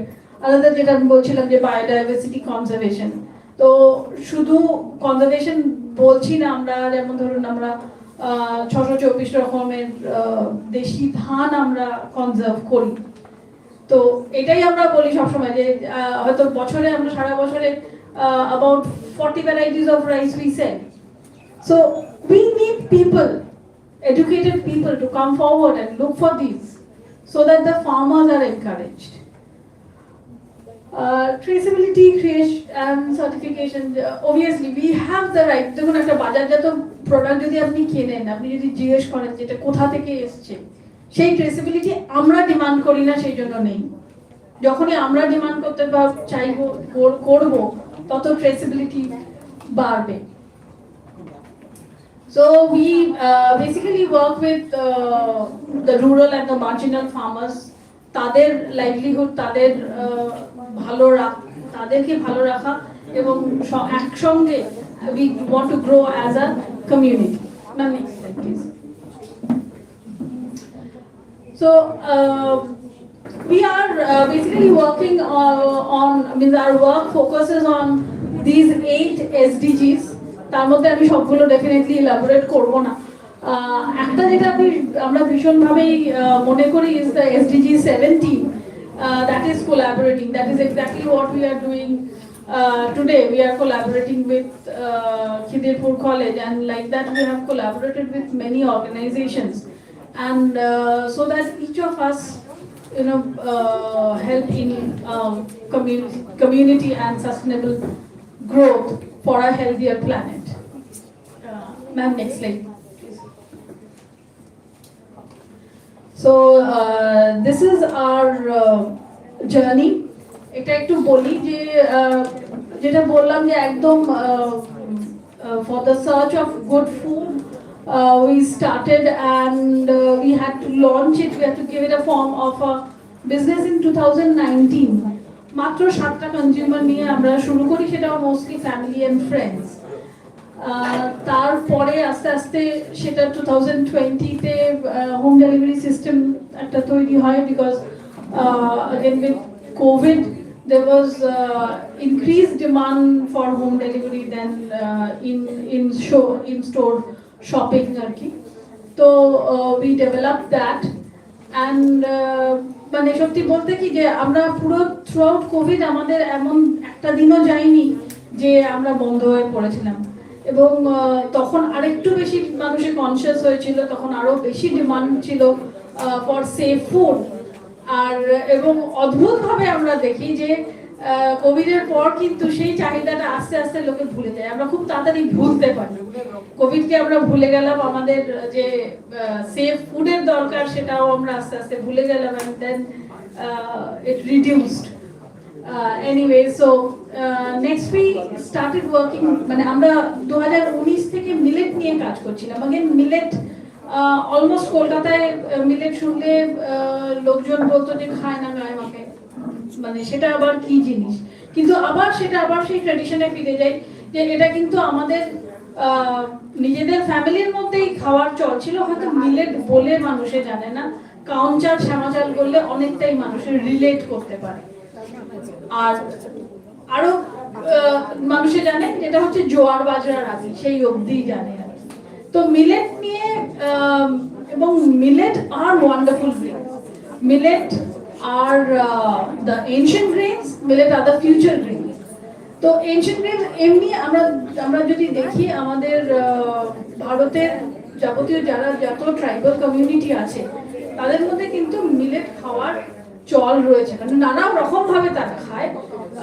এবং একটা জিনিস অনেক ট্রাইবালই করে, সেটা হচ্ছে মিলেট দিয়ে ওয়াইন তৈরি করা, খুব সুন্দর ওয়াইন তারা তৈরি করে, এবং that is very indigenous and that is very reason specific, কোন মিলেট ইউজ করে কি ওয়াইন তৈরি করবে। So they already have that technology with them. So এই মিলেট এবার মিলেটকে শহরের মধ্যে আনতে গেলে যেটা আমরা ভাবলাম যে yes we can have a millet bakery unit, and we started working on that. আজকেও আপনারা যে লাঞ্চ খাবেন তার মধ্যে মিলেট থাকবে। নেক্সট তারপর 2022 we had that branded means vehicle launched again, যেটা আগেও একটা ইয়েতে পড়া হচ্ছিল যে আমাদের we look for sustainable options, যেখানে CNG vehicle, battery operated vehicle, যাতে pollution কম থাকে। And also we started launching the cooked food section, যেটা আর কি পাক দর্পণ আমরা বলি, যেখান থেকে আপনাদের লাঞ্চ আজকে আসছে। So again এখানে আমরা কি করি কি we try to curate menus, সেটা হতে পারে using some tribal recipe, হতে পারে using some very unconventional recipe or unconventional ingredients। যেমন আমি বলতে পারি, আমি জানি না এখানে কেওড়ার চাটনি খেয়েছেন কেউ? কেওড়ার চাটনি খেয়েছেন ম্যাডাম? হ্যাঁ, কেওড়ার চাটনি। তারপরে কেওড়া হচ্ছে একটা ম্যানগ্রোভ প্লান্ট, যেটা আমাদের সুন্দরবনে প্রচুর হয় এবং সুন্দরবনের লোকেরা কিন্তু খায়। টক একটা ফল, সবুজ সবুজ, এবং অসাধারণ চাটনি হয়। আরেকটা হচ্ছে চুকাই, চুকাই কুদ্রুং চুকাই, এটাও বাজারে, আমাদের বাজারে মাঝে মধ্যে পাওয়া যায় না তা না, কিন্তু খুব কম পরিমাণে হয়তো কেউ আনে। এটা একটা নেগলেক্টেড, মানে আমরা we were also been a part of a project with neglected and underutilized species, NUS crops বলা হয় সেগুলোকে, মানে এই যে স্পিসিস বলছে যে neglected and underutilized, so these are species with huge nutritional potential, সেইগুলো চাষ করতেও হয় না, অবহেলায় হয়। তো সেইগুলোকে মেইনস্ট্রিমে আনা, তার মধ্যে একটা হচ্ছে যেমন চুকাই, আর একটা হচ্ছে সেই চুকাইও আজকে আমাদের খাবারে ব্যবহার হয়েছে। আরেকটা হচ্ছে খামালু।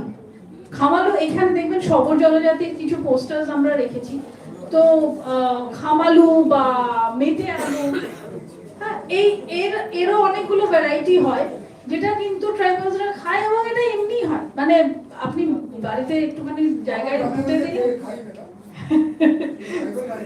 দাদা সেটা হ্যাঁ, না না আমি বলছি না ট্রাইবালরা খায় বলছি না, কিন্তু সুন্দরবনের লোকেরাও খায়, মানে চাষি। কিন্তু আপনি শহরের লোককে জিজ্ঞেস করুন, শহরের লোক হয়তো আস্তে আস্তে খেতে ভুলে গেছে, বাজারে এখনো পাওয়া যায়, মেটে আলু এখনো পাওয়া যায়, কিন্তু সবাই খায় না। যদি বলেন at large people do not consume, বা জানেই না খেতে কিভাবে খাওয়া যায়। তো আজকের খাবারের মধ্যে ওটাও থাকছে।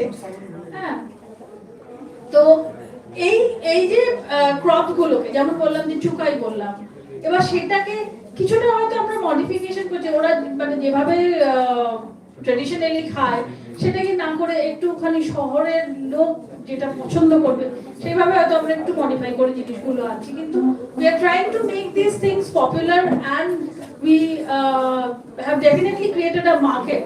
তো তার মধ্যে যেমন যেটা বললাম খাম আলু, যে প্রথমে আমরা আনলে বিক্রি হতো না, there is a demand. We have been able to create a demand for these things. খাম আলু, চুকাই, কামরাঙা শিম। কামরাঙা শিম কজন খেয়েছেন এখানে? কামরাঙা শিম গুগল করবেন, খেয়েছে? ওকে, গুগল করবেন উইংড বিনস। উইংড বিনস সুন্দর, দেখতেও সুন্দর, খেতেও সুন্দর, and loads of it is a load of calcium, ভীষণ সুন্দর জিনিস। মোরিঙ্গা, ইটস ইন হাইপ, কিন্তু মানে আপনি সুন্দরবনে যাবেন দেখবেন এভরি হোম হ্যাজ আ সজনে গাছ। সজনে গাছ সবার বাড়িতে রয়েছে এবং তার ওরা 100% influence. So in January 2023 since আমরা অনেকটাই মিলেট নিয়ে কাজ করছিলাম, ইন্টারন্যাশনাল ইয়ার অফ মিলেট ছিল January 2023, so we were the partners of FASAI. We were the resource partner of FASAI for every this thing, International Year of Millet যে কটা programme বেঙ্গলের মধ্যে হয়েছিল, we were the resource partners for them.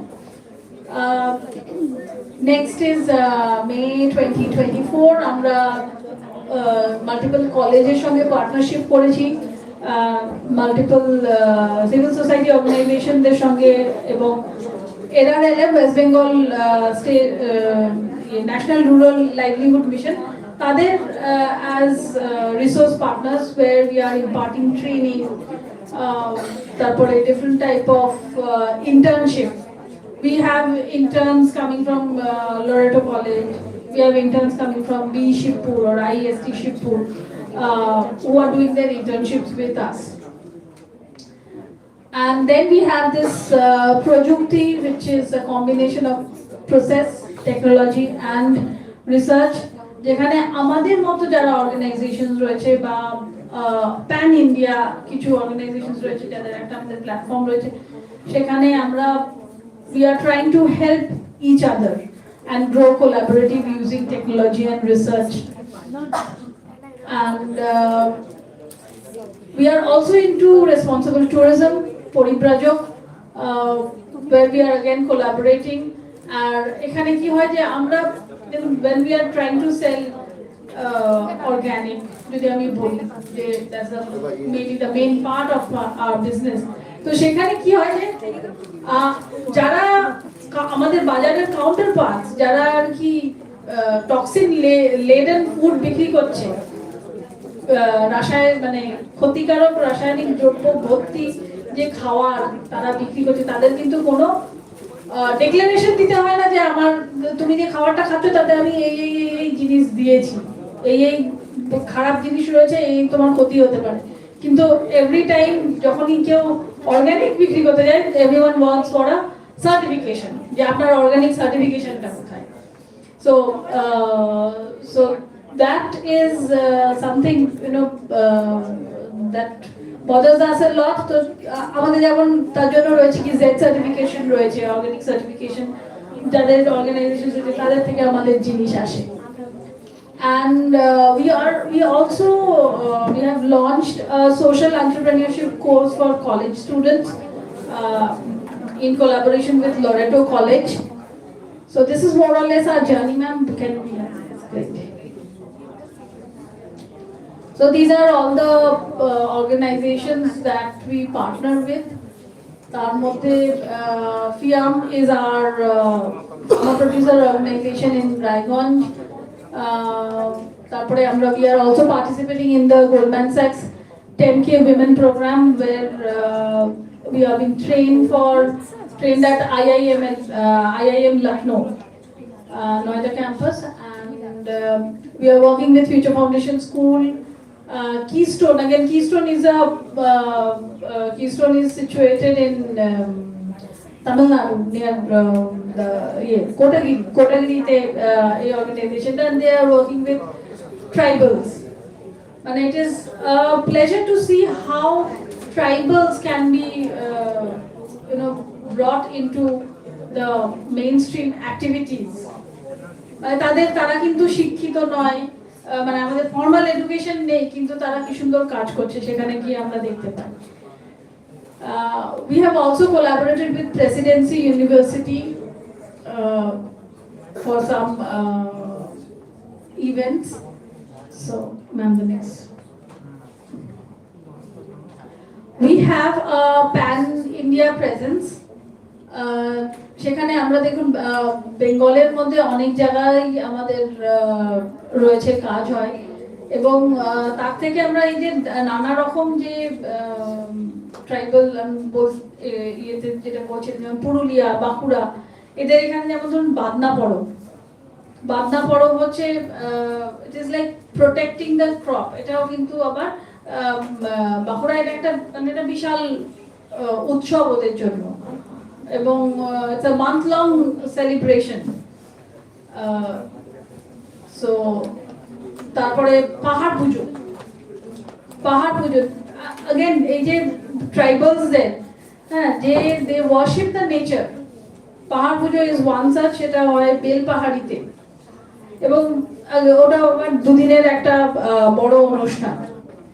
অরুণাচলে আমরা গিয়েছিলাম, অরুণাচলে একটা tribe আছে যাদের ওয়ার্শিপ হচ্ছে, মানে দেয়ার বলতে দনিপোলো মানে হচ্ছে sun and moon, and they worship that their religion is around sun and moon. So yes, next slide please.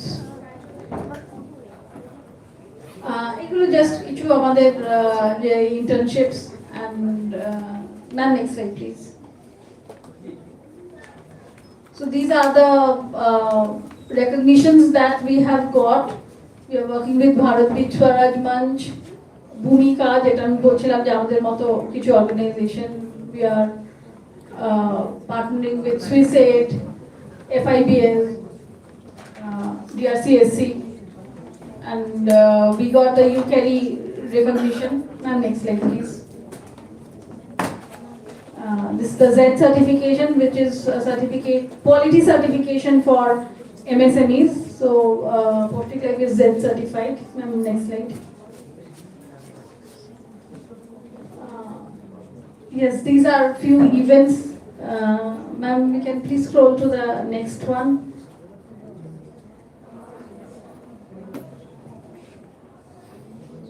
Next slide. এগুলো কিছু workshops. We also do workshops on cooking, millet cooking workshops, because we are trying to make millet popular. Next slide.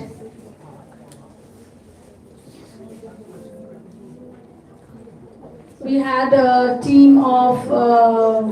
from Japan visiting our place. We also had a team from Bangladesh, Nepal, যারা আমাদের কাজটা as a model, they have come and visited us. Next slide. So these are again some webinars. Yes. Yes, that's it. Thank you everyone.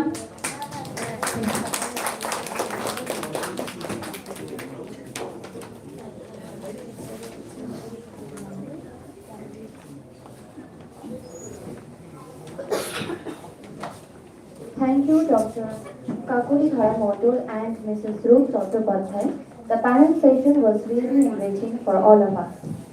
And now an announcement, as our resource person, Dr. Tapan Kumar Modul, has already reached.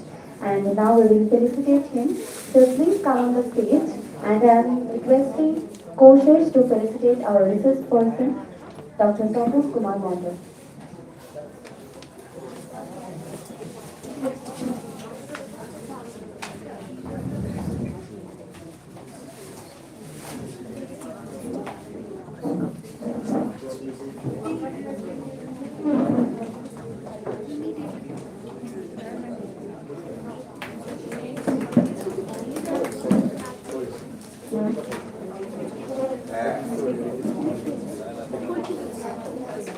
We will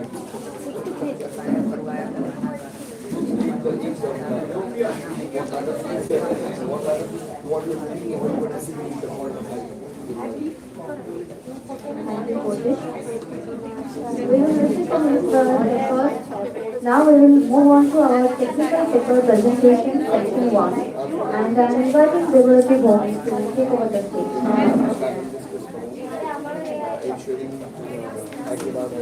Good afternoon, everyone.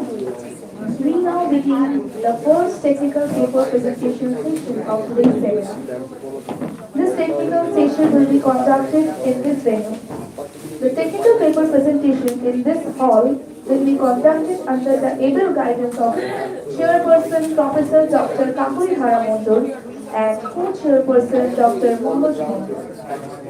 In this seminar hall, the presenters who will present their papers are Arpita Bose, Pooja Chatterjee, Abhijit Das, Dr. Chandana Majumdar, Sandeep Paul, Jayashree Devnath, Samarpita De Mukherjee. May I now request the respective chairperson and co-chairperson of this hall to kindly take charge of their respective sessions. I wish all the presenters the very best for their presentations and hope the session encourage healthy academic exchange and constructive feedback. Thank you. Please, ma'am. Our chairperson, Dr. Professor Kakuri Haramondur, and co-chairperson, Dr. Manoj Mondol.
Arpita Bose.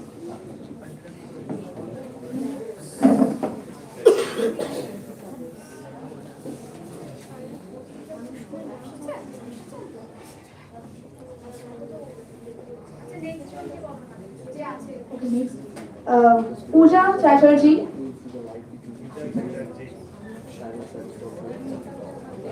Abhijit Das.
Hello everyone. Myself Abhijit Das. I am a research scholar from West Bengal State University, and today I am presenting my paper.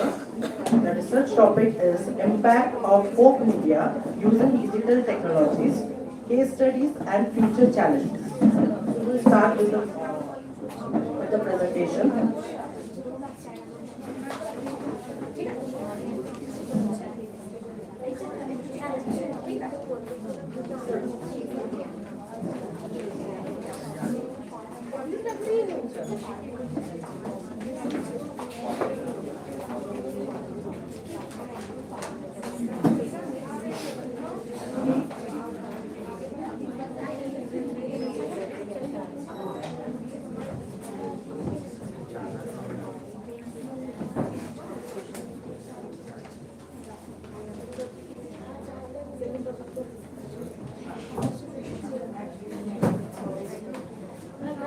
So we'll start with the introduction. First, we need to know what is actually called folk media. Folk media basically refers to the traditional methods used to communicate in order to share information, culture, social messages by the medium of folk theatre, dance, music, puppetry, etc. Digital technologies are reshaping folk media in the digital medium by passing through generations digitally rather than getting lost with the passage of time. Whereas folk culture refers to localized traditional customs, beliefs consisting of small and homogeneous groups following their traditional roots. Now I will go towards my objective. My objective focuses on to study how folk media is playing an important role in preserving our culture, heritage and tradition of India. Number 2, to study how the changing trends in folk media seen in India with the help of digital technologies. And third, to study the online challenges faced by the folk media for survival in this digital media. Now we'll study a little about history of folk media, just summarized in a timeline base. Basically started with the ancient period where structured storytelling were used such as Harikatha, regional folk theatre emerged. Then comes the medieval period where the emergence of Tamasha was popular in Maharashtra, Bhavai in Gujarat, Jatra in Bengal, Ramlila in North India became popular. And in the mid-19th century, we have seen the use of folk songs to address the social issues like untouchability, women rights, and during the pre-independence era also, we have seen the use of folk media in freedom movement to aware mass audience. In post-independence as well, the government of India recognized the importance of folk media to promote health, development and national unity.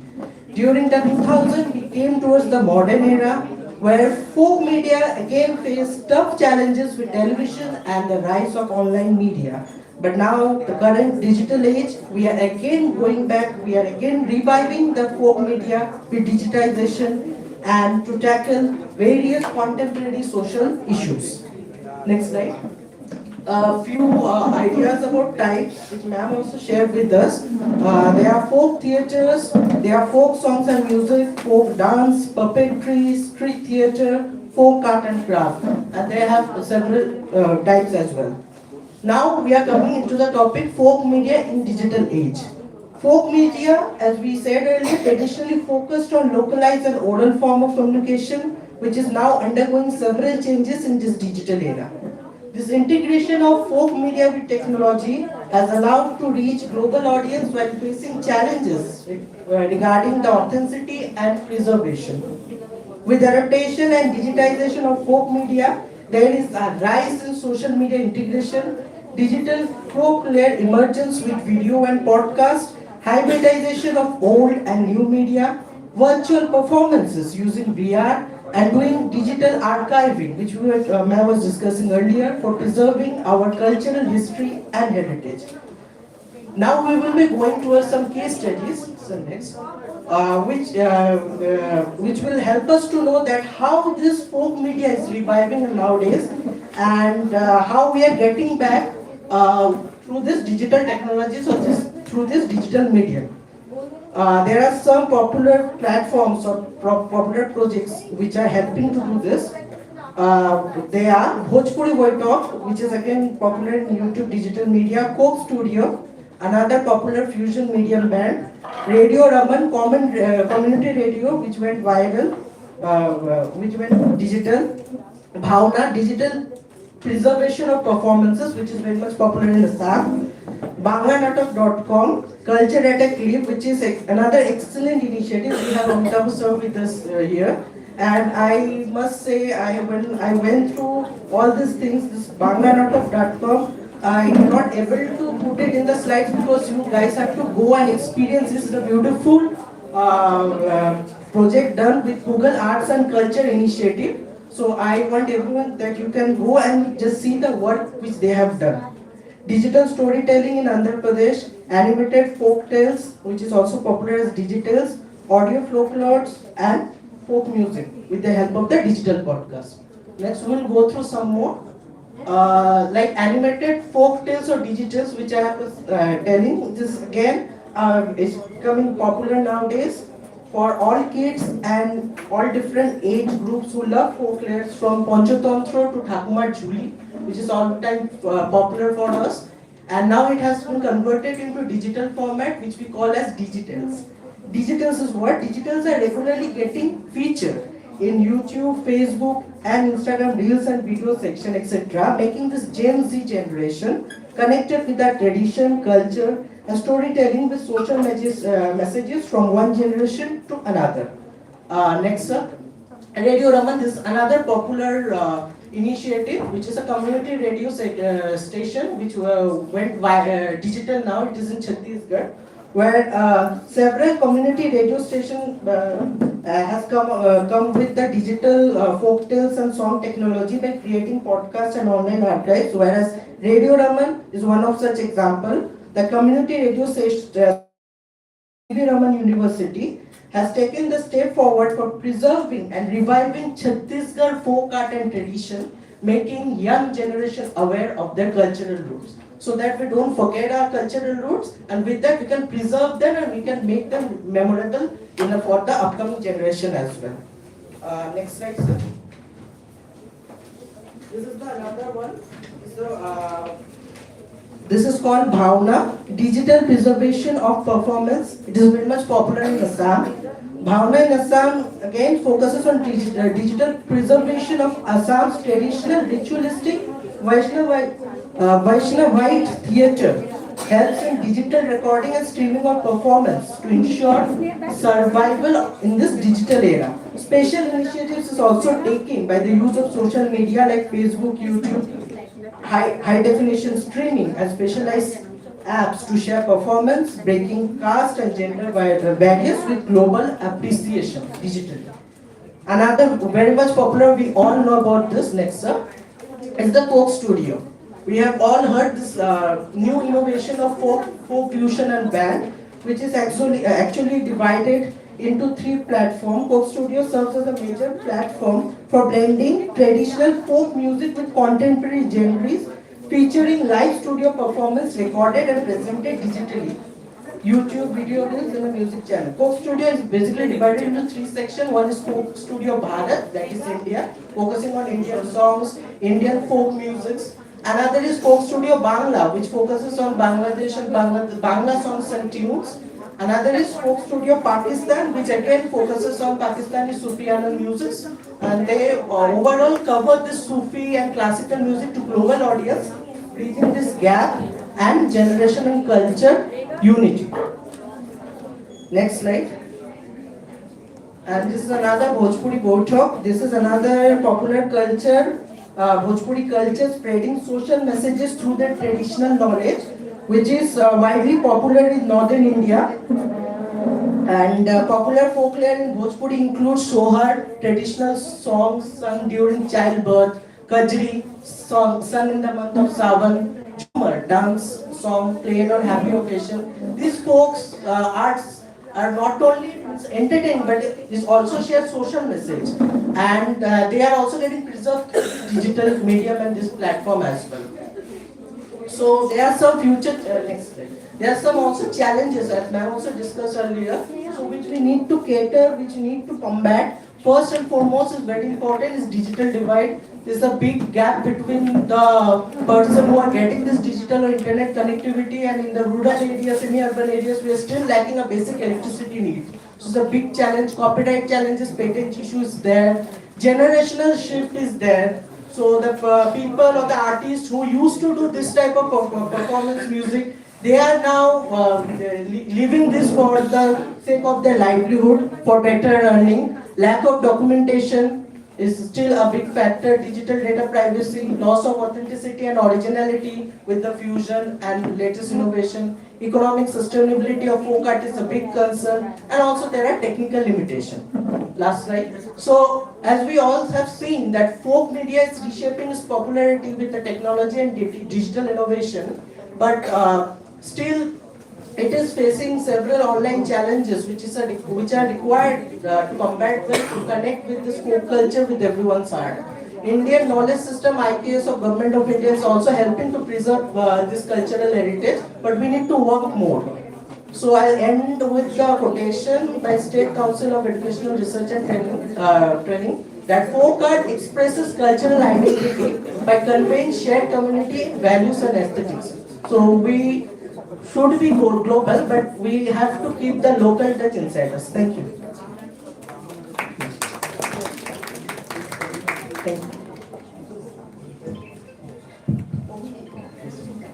Thank you, Abhijit, for nice performance, nice presentation. Any questions from his presentation?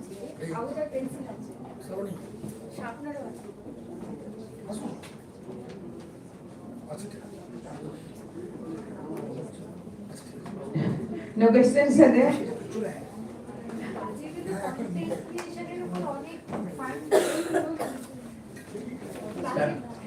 তাদের question নয় আলোচনা এবারে বাজেটে content ক্রিয়েশনের উপর অনেকটা টাকা allocate করা হলো বলে দেখতে পেলাম।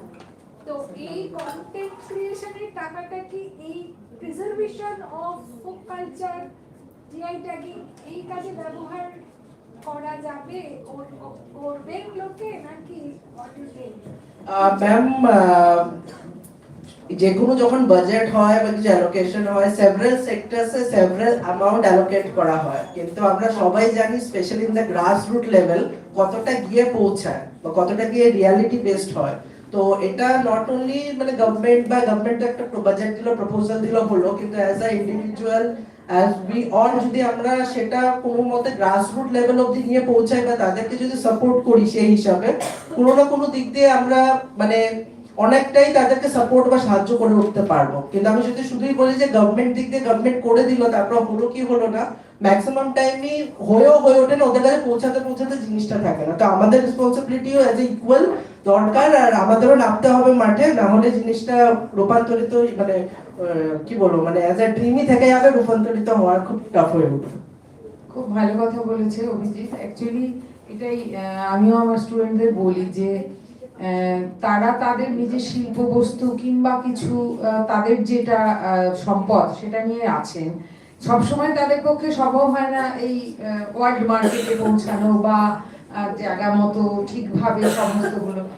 এখানে কোথাও একটা মানে গ্যাপ রয়ে যাচ্ছে, সেই গ্যাপটাই করা হচ্ছে এখনকার যে জেনারেশন যারা চাকরি নিয়ে এত ভাবনা চিন্তা করছে। তো এখানে কিন্তু অনেক স্কোপ রয়েছে যে এই সেতু বন্ধনটুকু যদি করা যায় তাদেরও কিন্তু তাদেরও এটা এন্টারপ্রেনারশিপও ডেভেলপ হয়, প্লাস ওই মানুষগুলোও কিন্তু মানে বেনিফিটেড হয়।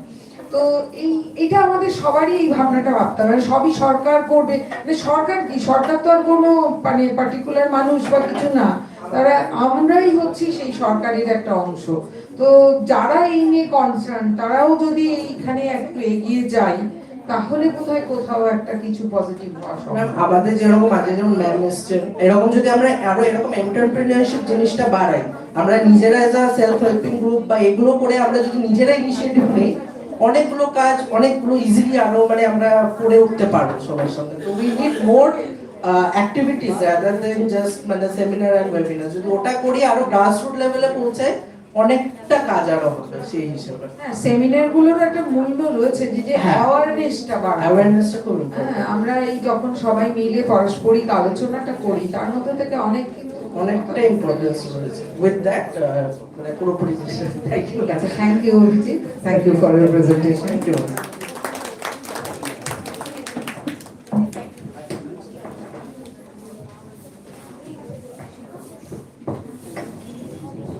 জাস্ট একটু ইন্টারাপ্ট করছি যে ম্যাম কিছু করার নেই, আমাদের যেহেতু এত লেট শুরু হয়েছে আজকে, তো তাই জন্য আমরা লাঞ্চটা এখানেই সার্ভ করছি। তো যারা পেপার প্রেজেন্ট করছেন তারা কিন্তু খুব আস্তে মানে একটু কাইন্ডলি একটু তাড়াতাড়ি খেয়ে আপনারা আবার রেডি হয়ে যাবেন, ঠিক আছে? মানে উই আর ভেরি সরি, কারণ আমরা এতটাই লেট রান করছি যে এতগুলো পেপার রয়েছে, আর অমিতাভ অলরেডি এসে গেছে, তো ওনাদেরকেও আমাকে ছাড়তে হবে। তো সেই জন্য উই হ্যাভ টু মানে আমার নিরুপায় হয়ে বলছি যে আমরা লাঞ্চ ব্রেক সেভাবে দিতে পারছি না, এখানে আপনারা কিন্তু লাঞ্চটা একটু করে নিন, ঠিক আছে? Thank you.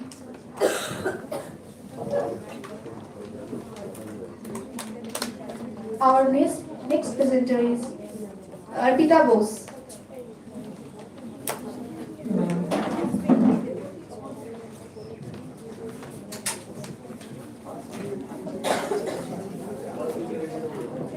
Next, Pooja Chatterjee.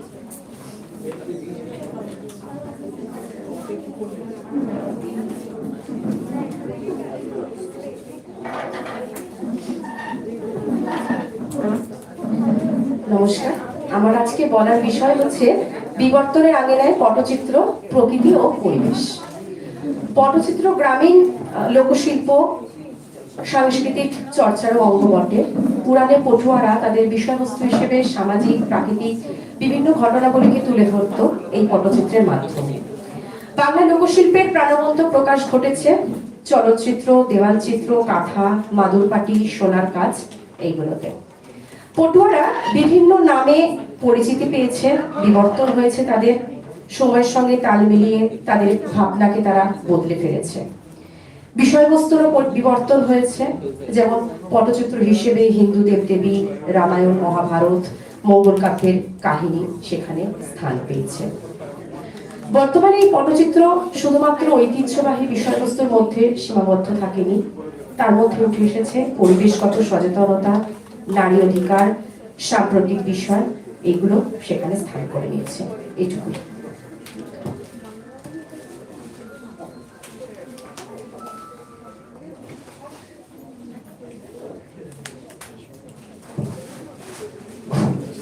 Arpita খুব ছোট্ট একটা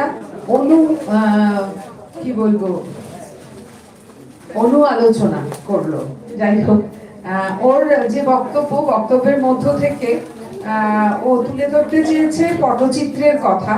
তো এই পটচিত্র বিষয়ে কারোর কোন প্রশ্ন আছে কি?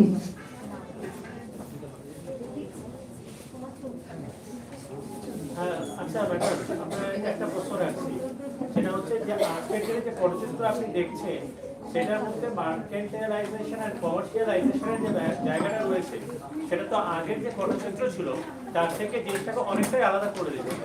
তাহলে আপনার কাছে কোনো সাজেশন বা সলিউশন কি আছে যাতে আমরা ট্র্যাডিশনটাকে বাঁচিয়ে রাখতে পারি? কারণ ট্র্যাডিশনটা নামে বলছি, কিন্তু কাজে আমরা একটা মার্কেট ওরিয়েন্টেড একটা কাজ করছি। তো এই জায়গায় আপনার অভিমতটা কি? সেটা একটা সুদূর প্রসারী ভাবনা, সেই বিষয়ে আমার এই মুহূর্তে কোনো মতামত নেই, আর সেই বিষয়ে আমার খুব একটা জানা নেই। না, অ্যাকচুয়ালি ও যে একটা প্রশ্নটা করেছিল তোমার বোধহয় বুঝতে একটু ভুল হয়েছে। অ্যাকচুয়ালি পটুয়ারা পটচিত্র আঁকতো এবং বাড়ি বাড়ি ঘুরে পটের গান গিয়ে এই পটচিত্রগুলো বিভিন্ন গল্পগুলো বলতো, মূলত পুরাণ বেশ বিভিন্ন গল্প। এবার আজকের দিনে এই যে বাড়ি বাড়ি ঘুরে, এটা একটা মাধুকরী বৃত্তি আর কি, মানে এক ধরনের ভিক্ষাবৃত্তি বলা যায়। তাতে বিভিন্ন বাড়ি থেকে কিছু চাল ডাল বা ফলমূল বা 2-4 টাকা দিত, তাই দিয়ে তাদের লাইভলিহুড হচ্ছিল না। এবং এইটার জন্যই বিভিন্ন এনজিও বা গভর্নমেন্ট ইনিশিয়েটিভ থেকে এটা এখন কি হলো, ওরা এই যে পটচিত্রটা আঁকে, সেই পটচিত্রের কিন্তু মানে একটা ওয়ার্ল্ড ওয়াইড একটা মানে কি বলবো প্রশংসা রয়েছে, যে কারণে ব্রিটিশ আমলেও কিন্তু লুভার মিউজিয়ামে পটচিত্র গেছে ফ্রান্সে। তো এই এখন হচ্ছে কি বিভিন্ন কমোডিটিতে ওরা পটচিত্র আঁকছে। এবার ও বলছে তার ফলে কি হলো, পটচিত্র বা পটের গানের যে ট্র্যাডিশনটা সেটা তো আর রইলো না, তাহলে ওটা কি আর থাকবে না বা কিভাবে থাকবে? এখন কমোডিটি, তোমার এই প্রশ্নের উত্তরটা অর্পিতার মুখে আমি দিচ্ছি, যে যেহেতু মানুষের লাইভলিহুডটা একটা বেসিক নিড, তো তারা যখন কমোডিটিতে এগুলো করছে, হতে পারে ফুলদানি, হতে পারে পাঞ্জাবি শাড়ি, কিংবা ছোট ছোট ট্রে বানাচ্ছে, কাপে করছে, মাঘে করছে, তো এগুলোতে তারা অনেক ইনস্ট্যান্ট একটা রিটার্ন পাচ্ছে। তার ফলে তার আজকের দিনে কিন্তু তুমি পিংলাতে গেলে দেখতে পাবে গ্রামের অনেকেই বিদেশ ভ্রমণ করে ফেলেছে এবং অনেকের বাড়ির অবস্থা অপেক্ষাকৃত ভালো। আগে আমরা পিংলা বলতে যা বুঝতাম তার থেকে আজকের দিনে কিন্তু অনেক ভালো অবস্থায় তারা আছে, বিশেষ করে যারা এই মার্কেট চাহিদাটাকে নিতে পারছে। যারা পটের গানকে আঁকড়ে আছে, 2-4 জন আছে, তাদের অবস্থা কিন্তু আগের মতোই খারাপ। ফলে এইটা তো খুব স্বাভাবিক, যখন একটা ট্র্যাডিশন তাদেরকে বেঁচে থাকার রসদ দিতে পারছে না, তখন সেটার যদি কোনো পরিবর্তনীয় রূপটা দেয় তার লাইভলিহুডটাকে, তো তারা ইয়াং জেনারেশন তো অবশ্যই সেটাকেই আঁকড়ে ধরবে। তো সেই এবার একটা প্রশ্ন এখানে থেকে যায় যে ওই ট্র্যাডিশনটা বাঁচবে কি করে। তো ওইটার জন্য আমার মনে হয় যে কিছু ইনিশিয়েটিভ নেওয়া দরকার, সেটা মানে সরকারি তরফ হোক, এনজিও তরফে, এই নিয়ে যারা কাজ করছেন এখানে অমিতাভদা আছেন, তো এইটাকে মানে তাদেরকে ওই যেরকম ওই সমস্ত বিভিন্ন রকম ভাবে বিভিন্ন জায়গায় নিয়ে এসে তাদের একটা প্ল্যাটফর্ম দেওয়া, যে এই গানটা তারা যাতে পরিবেশন করতে পারেন। এই যে করোনা কালে কিন্তু আমি দেখেছি অনেকেই করোনার উপরে পটের গান গেয়েছেন এবং সোশ্যাল মিডিয়া সেগুলো খুব ভালোই মানে পরিচিত হয়েছে। অনেকগুলো গান, 4-5টা গান তো আমি অ্যাটলিস্ট শুনেছি করোনাকে কেন্দ্র করে। তো এইটা একটা সমস্ত শিল্পের ক্ষেত্রেই প্রশ্ন, যে ট্রেডিশনাল রূপটা রাখতে চাইলে দেখা যাচ্ছে সেটা কিন্তু তাদের পুরোপুরি লাইভলিহুড দিতে পারছে না। ন্যাচারালি তখন তারা জিনিসটাকে পাল্টে ফেলছে। এবার পাল্টে ফেললে অথেন্টিক এটা কিভাবে থাকবে, এই প্রশ্নটা সব ক্ষেত্রেই, এটা এত সহজে এর উত্তর দেওয়াটা খুব মুশকিল। আপনার দরকার আছে, মানে অরিজিনাল প্রেজেন্টেশন আমি যেটা দেখলাম যে আপনার ক্যারেক্টার একটু কম রয়েছে, ধর প্রশ্ন করিনি কাউকে, এই আগেটাও করিনি, কিন্তু ওটা মনে হলো যে আরেকটু যদি জিনিসটাকে আরেকটু ডিপলি ভাবে তাহলে একটু ভালো হয়। সাজেশনস আমাদের চেয়ারপারসন রয়েছে, তারা সাজেশনস দিয়ে দেবেন। ওকে, kindly. Thank you. Next, Pooja Chatterjee.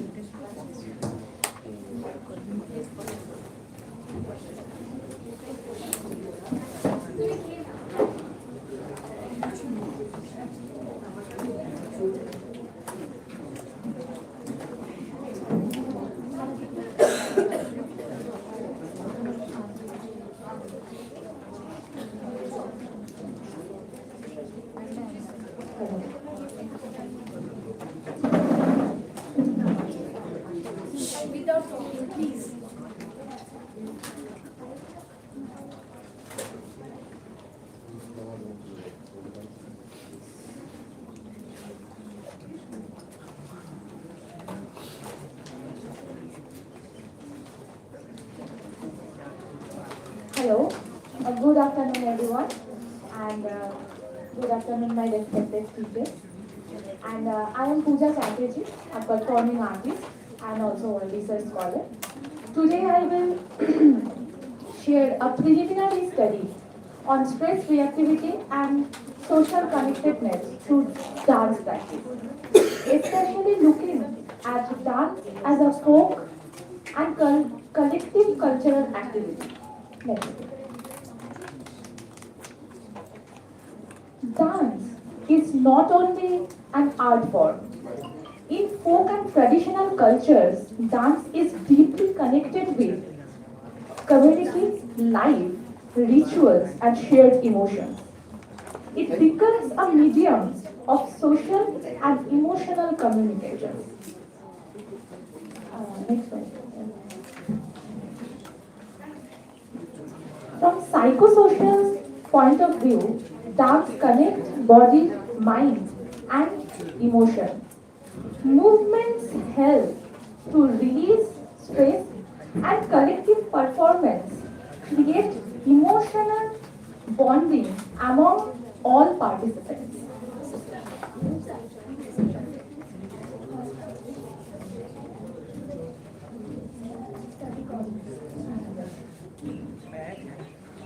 Today, due to modern lifestyle, stress has been increased so badly. So traditional practice like dance may act as natural coping mechanism. As a performer, this idea motivated me to compare women who actively dance and who not do. The objective of this study is that to assess stress reactivity, to assess social connectedness, and also compare women actively participating in dance with women from non-dancing background. This study included 32 women actively engaged in dance practice and also 34 women with no active participation in dance. All participants were from similar age group and same socio-economic background. To collect data, I used modified perceived stress scale and also social connectedness scale. And simple questionnaires were used to understanding that stress and social connectedness. Next slide. Next. This bar chart shows that stress reactivity level. Women who are actively participate in dance show lower stress level rather than non-dancers show higher stress level. And this suggests the regular dance practice may help the managing or coping up with the stress. The next bar chart shows that social connectedness, and dancers reported the higher sense of belonging and social bonding compared to non-dancers. In our discussion area, the dance supports that emotional expressions, and folk dance in particular promotes that community interactions and also the rhythm and togetherness. And this element strengthens and social cohesion. And in the interpretation, that next slide, the findings of this study can be understood by looking at dance not only a physical movement but as an embodied cultural and also social practice. It is also provide structured space for emotional expressions and feelings that may otherwise remain suppressed, like anxiety, like fatigue and emotional pressure, finds a safe outlet through the movement. And this interpretation highlights that dance as a living cultural practice and that supports not only the artistic expression but also psychosocial balance and also social well-being. To concluding this studies that dance enhance the psychosocial well-being and folk and traditional dance forms strengthen the social connectedness and also managing the stress.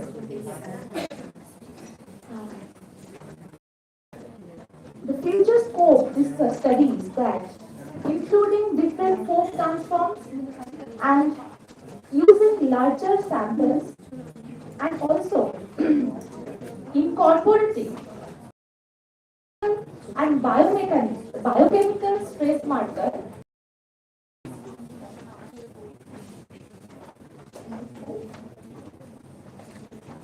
and this study based on established psychological tools developed by this assessment.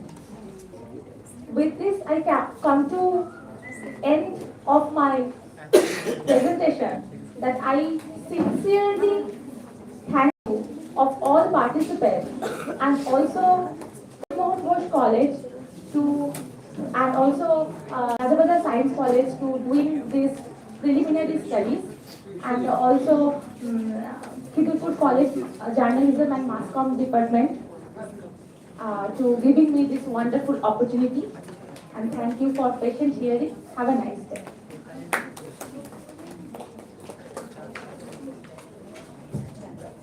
Thank you, Pooja, for your nice presentation, but the sample size should be bigger than that. Yes, it is, you cannot say it is a research-based work, because 32 is very small sample size. Actually, ma'am, just I started this work. But it is a wonderful concept, and you should actually. Thank you. Any questions, please? Age group. What is the age group? Age group said 18 to 35. কি dance form? Ma'am এখানে dance form Bharatanatyam আছে, creative আছে, folk আছে আর রবীন্দ্র নৃত্য আছে। এগুলো পরে গিয়ে ক্লাসিফিকেশন? হ্যাঁ ম্যাম, এগুলো পরে গিয়ে আমি একটু ফোক অ্যাসপেক্টে আমি করতে চাইছি, আমি শো ডান্সের ওপর করতে চাইছি, শো ডান্সার্সের ওপর। তার জন্য এটা প্রিলিমিনারি স্টাডিজ বলে রেখেছি, তারপরে ইন ফিউচার দেখছি। তোমার ব্যাকগ্রাউন্ড কি? আমার ভরতনাট্যম ম্যাম। হ্যাঁ বেসিক সাবজেক্ট আমার বেসিক সাবজেক্ট ভরতনাট্যম, আমি বি গ্রেড পুরো নাচ ম্যাচ একদম ভরতনাট্যম।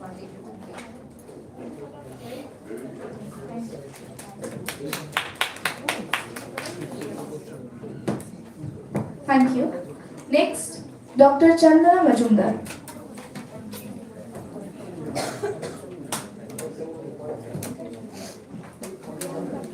Priyanka Sengupta.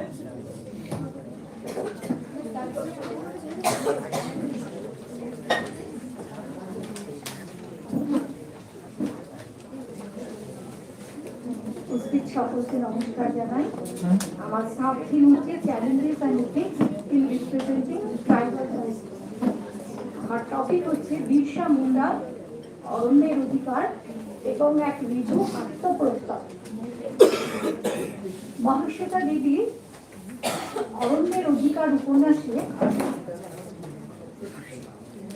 একটি ইতিহাস নির্ভর চরিত্রকে উপজীব্য করে শরদিন্দু বন্দ্যোপাধ্যায় বা বঙ্কিমচন্দ্রের মতো ইতিহাস শাস্ত্রী আখ্যান সৃষ্টি করেন। ইতিহাসের মর্মস্থলে থাকে গভীর জীবনবোধ ও মরণীয় চলচ্চিত্র।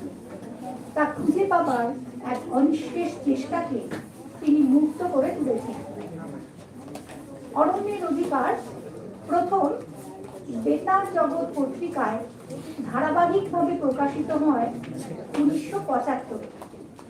এরপর 1977 এর পরিমার্জিত সংস্করণ করুণা প্রকাশনী থেকে প্রকাশিত হয়। পেশাদারী লেখক হিসেবে মহাশ্বেতা সাহিত্য জীবন আরম্ভ করেছিলেন। জীবনের একটা পর্যায়ে এসে তার কাছে লেখা হয়ে উঠেছে প্রতিবাদের হাতিয়ার। প্রান্তিক জনজীবন ও বঞ্চিত অবহেলিত মানুষজন তার লেখার বিষয়।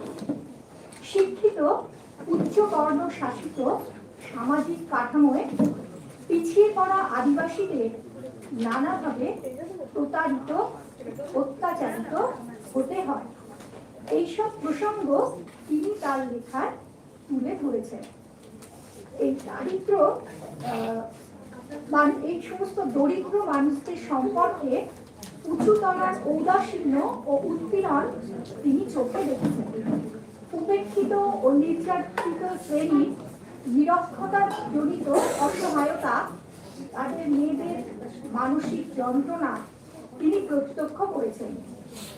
সানন্দা পত্রিকায় তার সাক্ষাৎকার ভিত্তিক এক রচনায় আদিবাসীদের সঙ্গে তার যোগাযোগ প্রসঙ্গে মহাশ্বেতা দেবী বলেছেন, কোটেশন, আমি মনে করি তারা সমাজের ভয়েসলেস সেকশন। আমি তাদের লেখনী মাত্র। আমি এদের কাজ করি, এতর দ্বারা আমি মহৎ হই না। আমি এই বিশ্বাস থেকে কাজ করি, সমাজের মূল স্রোত এদের উপর যে আগ্রাসী অত্যাচার চালিয়ে গেল, সেই মূল স্রোতের মানুষ আমি। আমার পক্ষ থেকে এইটি ক্ষমা প্রার্থনা মাত্র।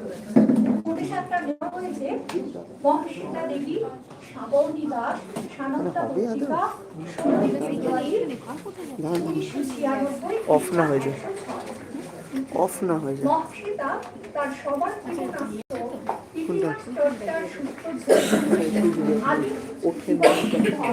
বস্তুনিষ্ঠ উপন্যাস রচনা করেছেন। অরণ্যের অধিকারের পটভূমি 19 শতাব্দীর অন্তিম পর্বের বিদ্রোহ। এই উলগুলানের নেতা বিরসা মুন্ডা। বিরসার চরিত্রে মিশে গেছে দেশকালগত ইতিহাসের তথ্য ও চিরন্তন মানবিক সত্য। বিরসার নেতৃত্বে উলগুলান চলেছিল 1895 থেকে 1900 খ্রিস্টাব্দ পর্যন্ত। বিরসা মুন্ডার অভ্যুত্থানকে মহাশ্বেতা যুক্ত করে দিয়েছেন অষ্টাদশ শতক থেকে চলে আসা বিভিন্ন আদিবাসী বিদ্রোহের ধারাবাহিকতা। বিরসার নেতৃত্বে উলগুলানের আগুন জ্বলে ওঠে। এর পূর্ব প্রস্তুতি পর্বটি এখানে স্মরণ করা হয়েছে। ঔপনিবেশিক শাসন ব্যবস্থার অমানবিক চাপে অনুন্নত শ্রেণীর মানুষের সমাজ ব্যবস্থা ও জীবনযাত্রা বিপন্ন হয়ে পড়ে। ট্রাইবাল আইডেন্টিটির প্রধান বিষয় হল শত শত বছর ধরে প্রকৃতি বা অরণ্যের সঙ্গে আদিবাসীদের ওতপ্রোত সম্পর্ক। আদিবাসীরা বিশ্বাস করেন এই ভূমি, অরণ্য, নদ নদী এসব সর্বজনের সম্পত্তি। অরণ্যের অধিকার উপন্যাসে বিরসার উলগুলানের বৃত্তান্তে ইতিহাসের ঘটনার সঙ্গে মিশে গেছে প্রকৃতির প্রতি আদিবাসী সমাজের সহজাত আবেগ। উপন্যাসটি আরম্ভ হয়েছে মুন্ডা বিদ্রোহের নেতা 25 বছর বয়সী অচেতন বিরসার আসন্ন মৃত্যুর বিবরণ দিয়ে। কোটেশন, 9 জুন রাঁচি জেল, সকাল 8টার সময়ে বিরসা রক্তবমি করে অজ্ঞান হয়ে যায়। কোটেশন শেষ। মুন্ডা, হো, কোল, সাঁওতাল, ওরাও এরা অরণ্যের অধিকার ফিরে পেতে চেয়েছিল। পরাধীন দেশে ব্রিটিশ শক্তির বিরুদ্ধে লড়াই অরণ্যের অধিকার লাভের লড়াইতে পরিণত হয়েছিল।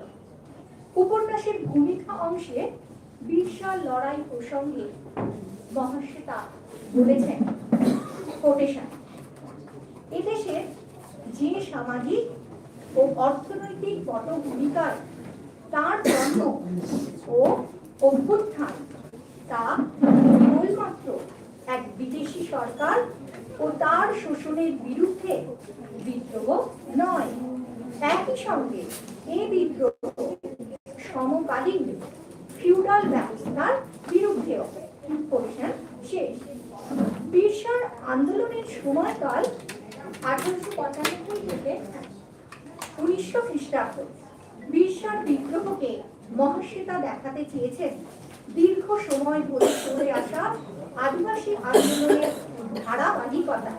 এই আন্দোলনের পশ্চাৎপট হল এক নিরন্তর বঞ্চনার ইতিহাস। বিরসা সেই দিন যার প্রতিবাদে স্বার্থান্বেষীরা ভয়ে কেঁপেছিল।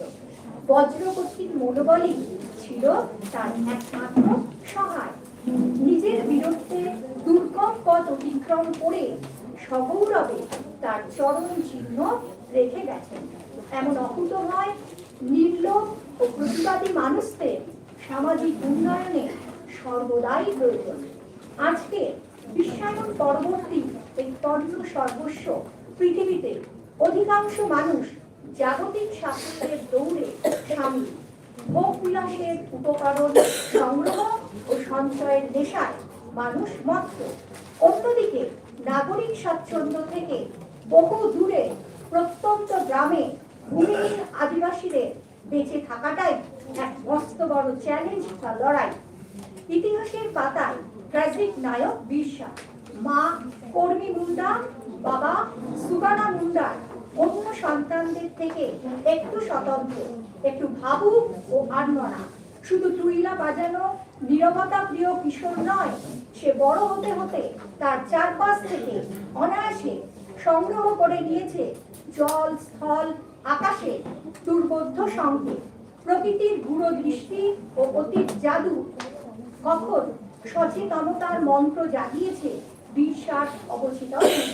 সে চিনেছে ও জেনেছে লোভী মানুষদের ভয়ঙ্কর বিরূপতাকে। সে সব সংখ্যাকে পরাভূত করেছে। বর্তমান ডিজিটাল যুগে মানুষের জীবনযাপনের ধরন বদলেছে, কিন্তু কিংবদন্তি লড়াকু বিরসার সাহসী ও প্রতিবাদী মন, সংগ্রামী চেতনা, প্রাপ্য অধিকার বিষয়ে সচেতনতা, অরণ্যের প্রতি গভীর ভালোবাসা, নিজেদের ঐতিহ্য ও সংস্কৃতির প্রতি অপার শ্রদ্ধা, এইসব গুণাবলী আজও যে কোনো লড়াই বা বিপ্লবের জন্য প্রয়োজন। আজকের দিনে এইসব চরিত্র আমাদের নতুন করে আশার আলো দেখায়। এক গভীর আত্মপ্রত্যয়ে বিরসা তৈরি করেছে এক সপ্রাণ, সচল, সচেতন ও প্রতিস্পর্ধী জনশিক্ষা পদ্ধতি। এই জনশিক্ষা বিন্যাস ও তার রূপরেখা এক অতি জরুরি ট্রাইবাল ভয়েস বা আদিবাসী জীবন দর্শনের কথা বলে। সেই আবেগ অনুভূতি, সেই আদিবাসী জীবন দর্শন আজকের এই প্রযুক্তি নির্ভর যুগেও এক নতুন দিগন্তের সন্ধান দেয়।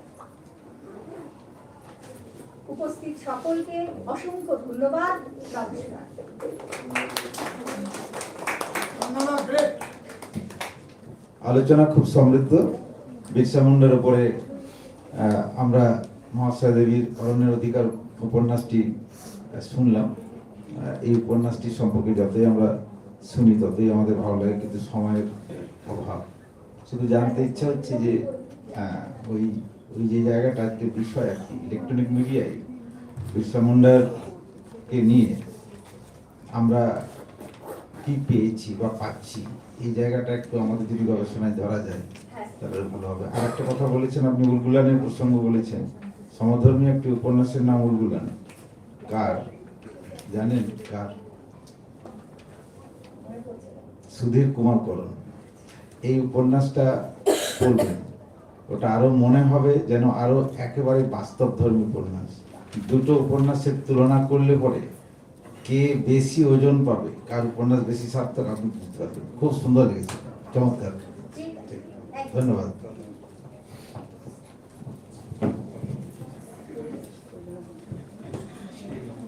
Thank you.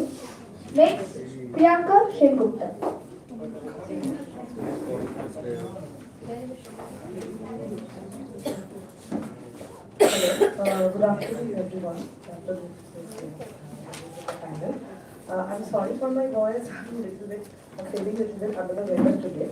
I'm Priyanka Sengupta, Assistant Professor, Department of Food and Nutrition, Sister Nivedita Government College. Today I will be presenting my presentation. Hello. Yeah. Today, no, my name is Priyanka, not Priyanka. So. I have done a small survey on a dance group, especially from Shurobani Kalakshetra Performing Arts Center. It's in Uttarpara. The topic is exploring the prevalence of anxiety and premenstrual syndrome in traditional dances. So can you please go to the next slide? So to begin with, I want to mention that for centuries, Indian folk art and performance, including various traditional dances, play a vital role in improving all-around physical health parameters and mental health parameters, especially in women. It is also documented that regular physical activity and various artistic practices, such as any type of dance, have always played a beneficial role in improving various health sectors. So next slide. When going through various research papers, I have come through that any type of dance form, especially traditional dance forms, strongly regulates hormonal balance, mental health factors, and also try to manage the consequences if these parameters are disrupted. So please, can you go to the previous slide? Yeah, thank you. So as mental health and physical health parameters, when they face disruption, they can create the occurrence of various disorders. So I have thought to perform a small scale survey on these factors. So the next slide, please. So first I want to talk about the anxiety disorder. It is a shameful incident that we don't talk about mental health. Mental health is mostly neglected in our daily lives. It is seen that after pandemic, according to various reports, especially in our country, about 57% people feel anxious or feel anxiety throughout the week. So if I talk about anxiety disorder or general anxiety disorder, it is a cluster of symptoms. Feeling excessive fear, feeling excessive worriedness, feeling irritability, feeling restlessness, feeling fatigue, and that may also hamper physical parameters, like it can increase heart rate, it can disrupt sleep also. So next here. Now talking about premenstrual syndrome. Premenstrual syndrome is mainly faced by around 50 to 70% women in their reproductive life. It is usually around 1 or 2 weeks before menstruation, and it resolves naturally when the period starts. So what are these symptoms? The symptoms are mainly mood swings. Women who are present here. Mood swings, irritability, fatigue, abdominal pain, and it can severely alter the physiological and hormonal as well as behavioral health of any woman. Next slide, sir. So what the objective of my study? My study was aimed to understand the effect of dance on health parameters. Also to understand the impact of traditional dance forms like Bharatanatyam on anxiety disorder and on PMS. And I thought that maybe the result that I will find would imply or would be involved in strategy making for improving various mental health or physical health issues. Next slide, sir. This is the methodology of my study. I have taken 42 women within the age group of 18 to 23 years who are actively engaged in traditional dance forms like Bharatanatyam for the last 5 years. And I have taken 53 sedentary, mainly college students and the ex-college students of this same age group who have no active participation in any type of dance form or who are mainly sedentary in their physical activity parameter. And the assessment techniques that I have used is generalized anxiety disorder 7 questionnaire and premenstrual symptoms screening tools for understanding the prevalence rate. The next slide.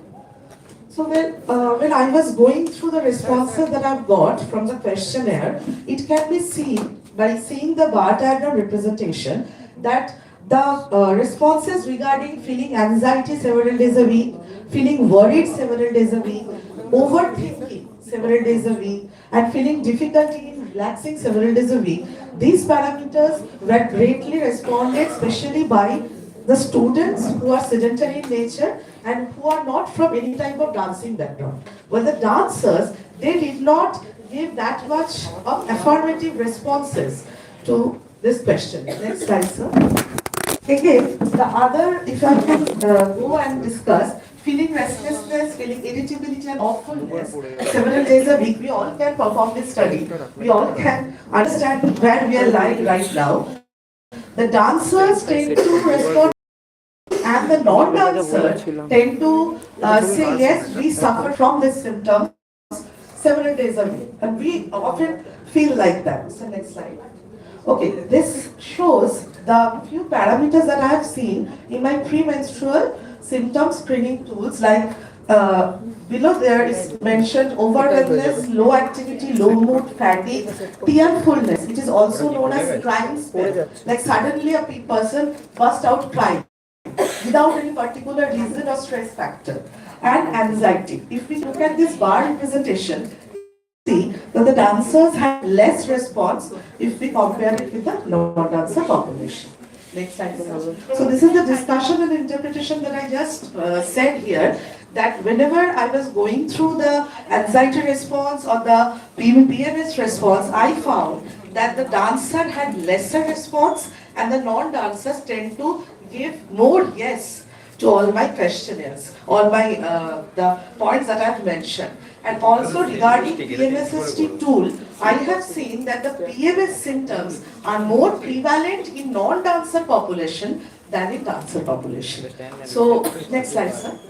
So what are the keynotes? Keynotes of my study is a very small scale study. I have understood that dance can reduce stress.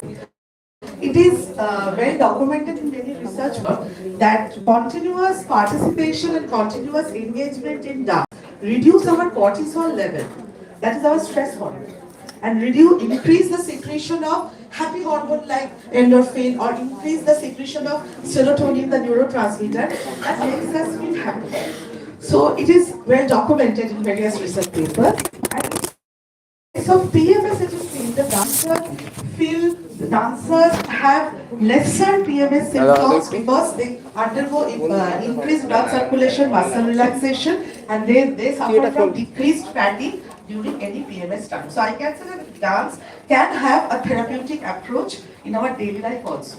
Next slide. So what are the takeaway points from my study? The takeaway points are that dance strongly, whatever may the form be, either it may be folk dance or it may be traditional dance form, it strongly improves emotional well-being.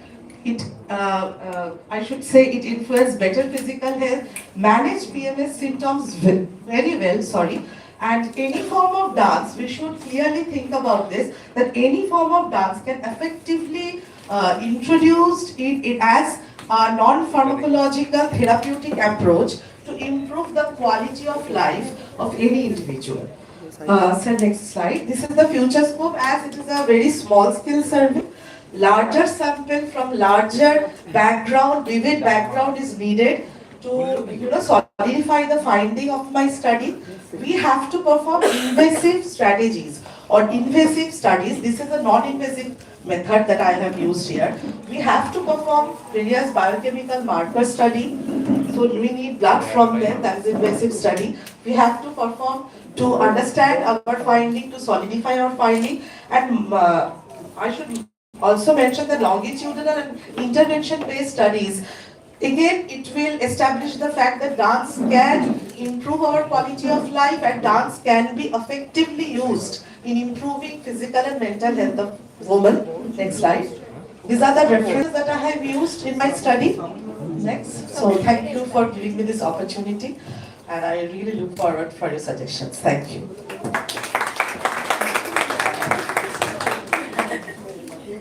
I বলেছিলাম ক্যামেরায়।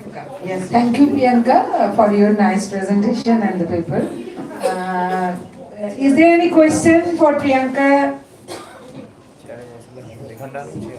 or any suggestion?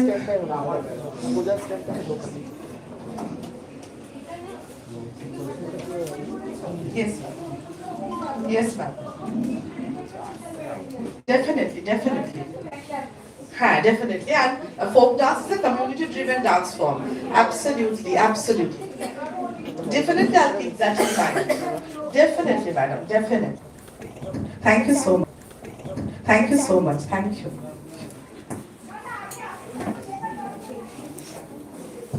Ma'am, should I leave?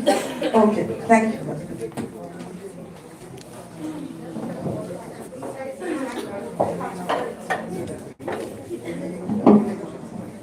Thank you all the presenters and our chairperson, Dr. Kakuli Mondol, and co-chairperson, Dr. Manoj Mondol.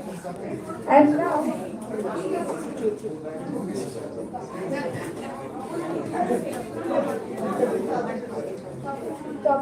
I'm so sorry. And now we will move on to our second panel session. For that, I am requesting Dr. Jyoti Datta and Ishika Ghosh to take over the stage. Thank you. Good afternoon, one and all. I'm here to felicitate Mr. Amita Bhattacharya, the founder of BanglaNatak.com. So, Sushmita, kindly come to the dais and welcome sir.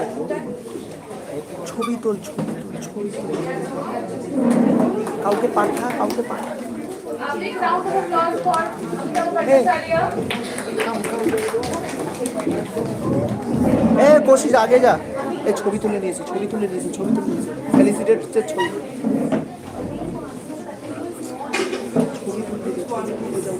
তুলে নিয়ে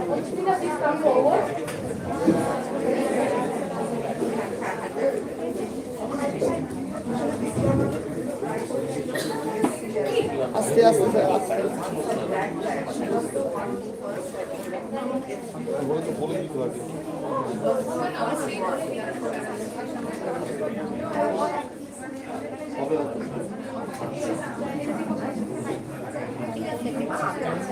স্ট্যান্ডটা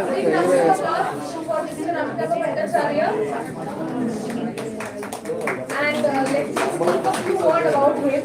He's the founder director of BanglaNatak.com based in Kolkata. He completed his engineering from IIT Kharagpur, placing Gurukul scholars in leadership and excellence from London School of Economics. He's a social entrepreneur with 46 years of global experience.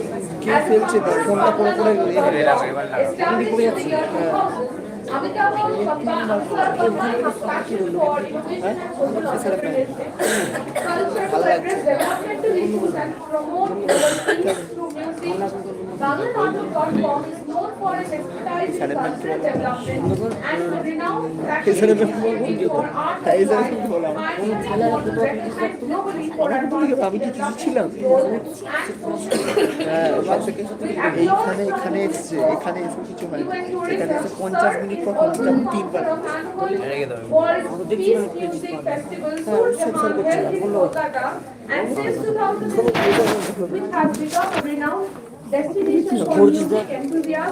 আমাকে বলি আমি ফেলিনি তোমার বারবার করে যাচ্ছে 3 বার করে আমার কি হচ্ছে আমি কিছু করে ভিডিও করব তোর এইখানে আমি তো কিছু বলেছি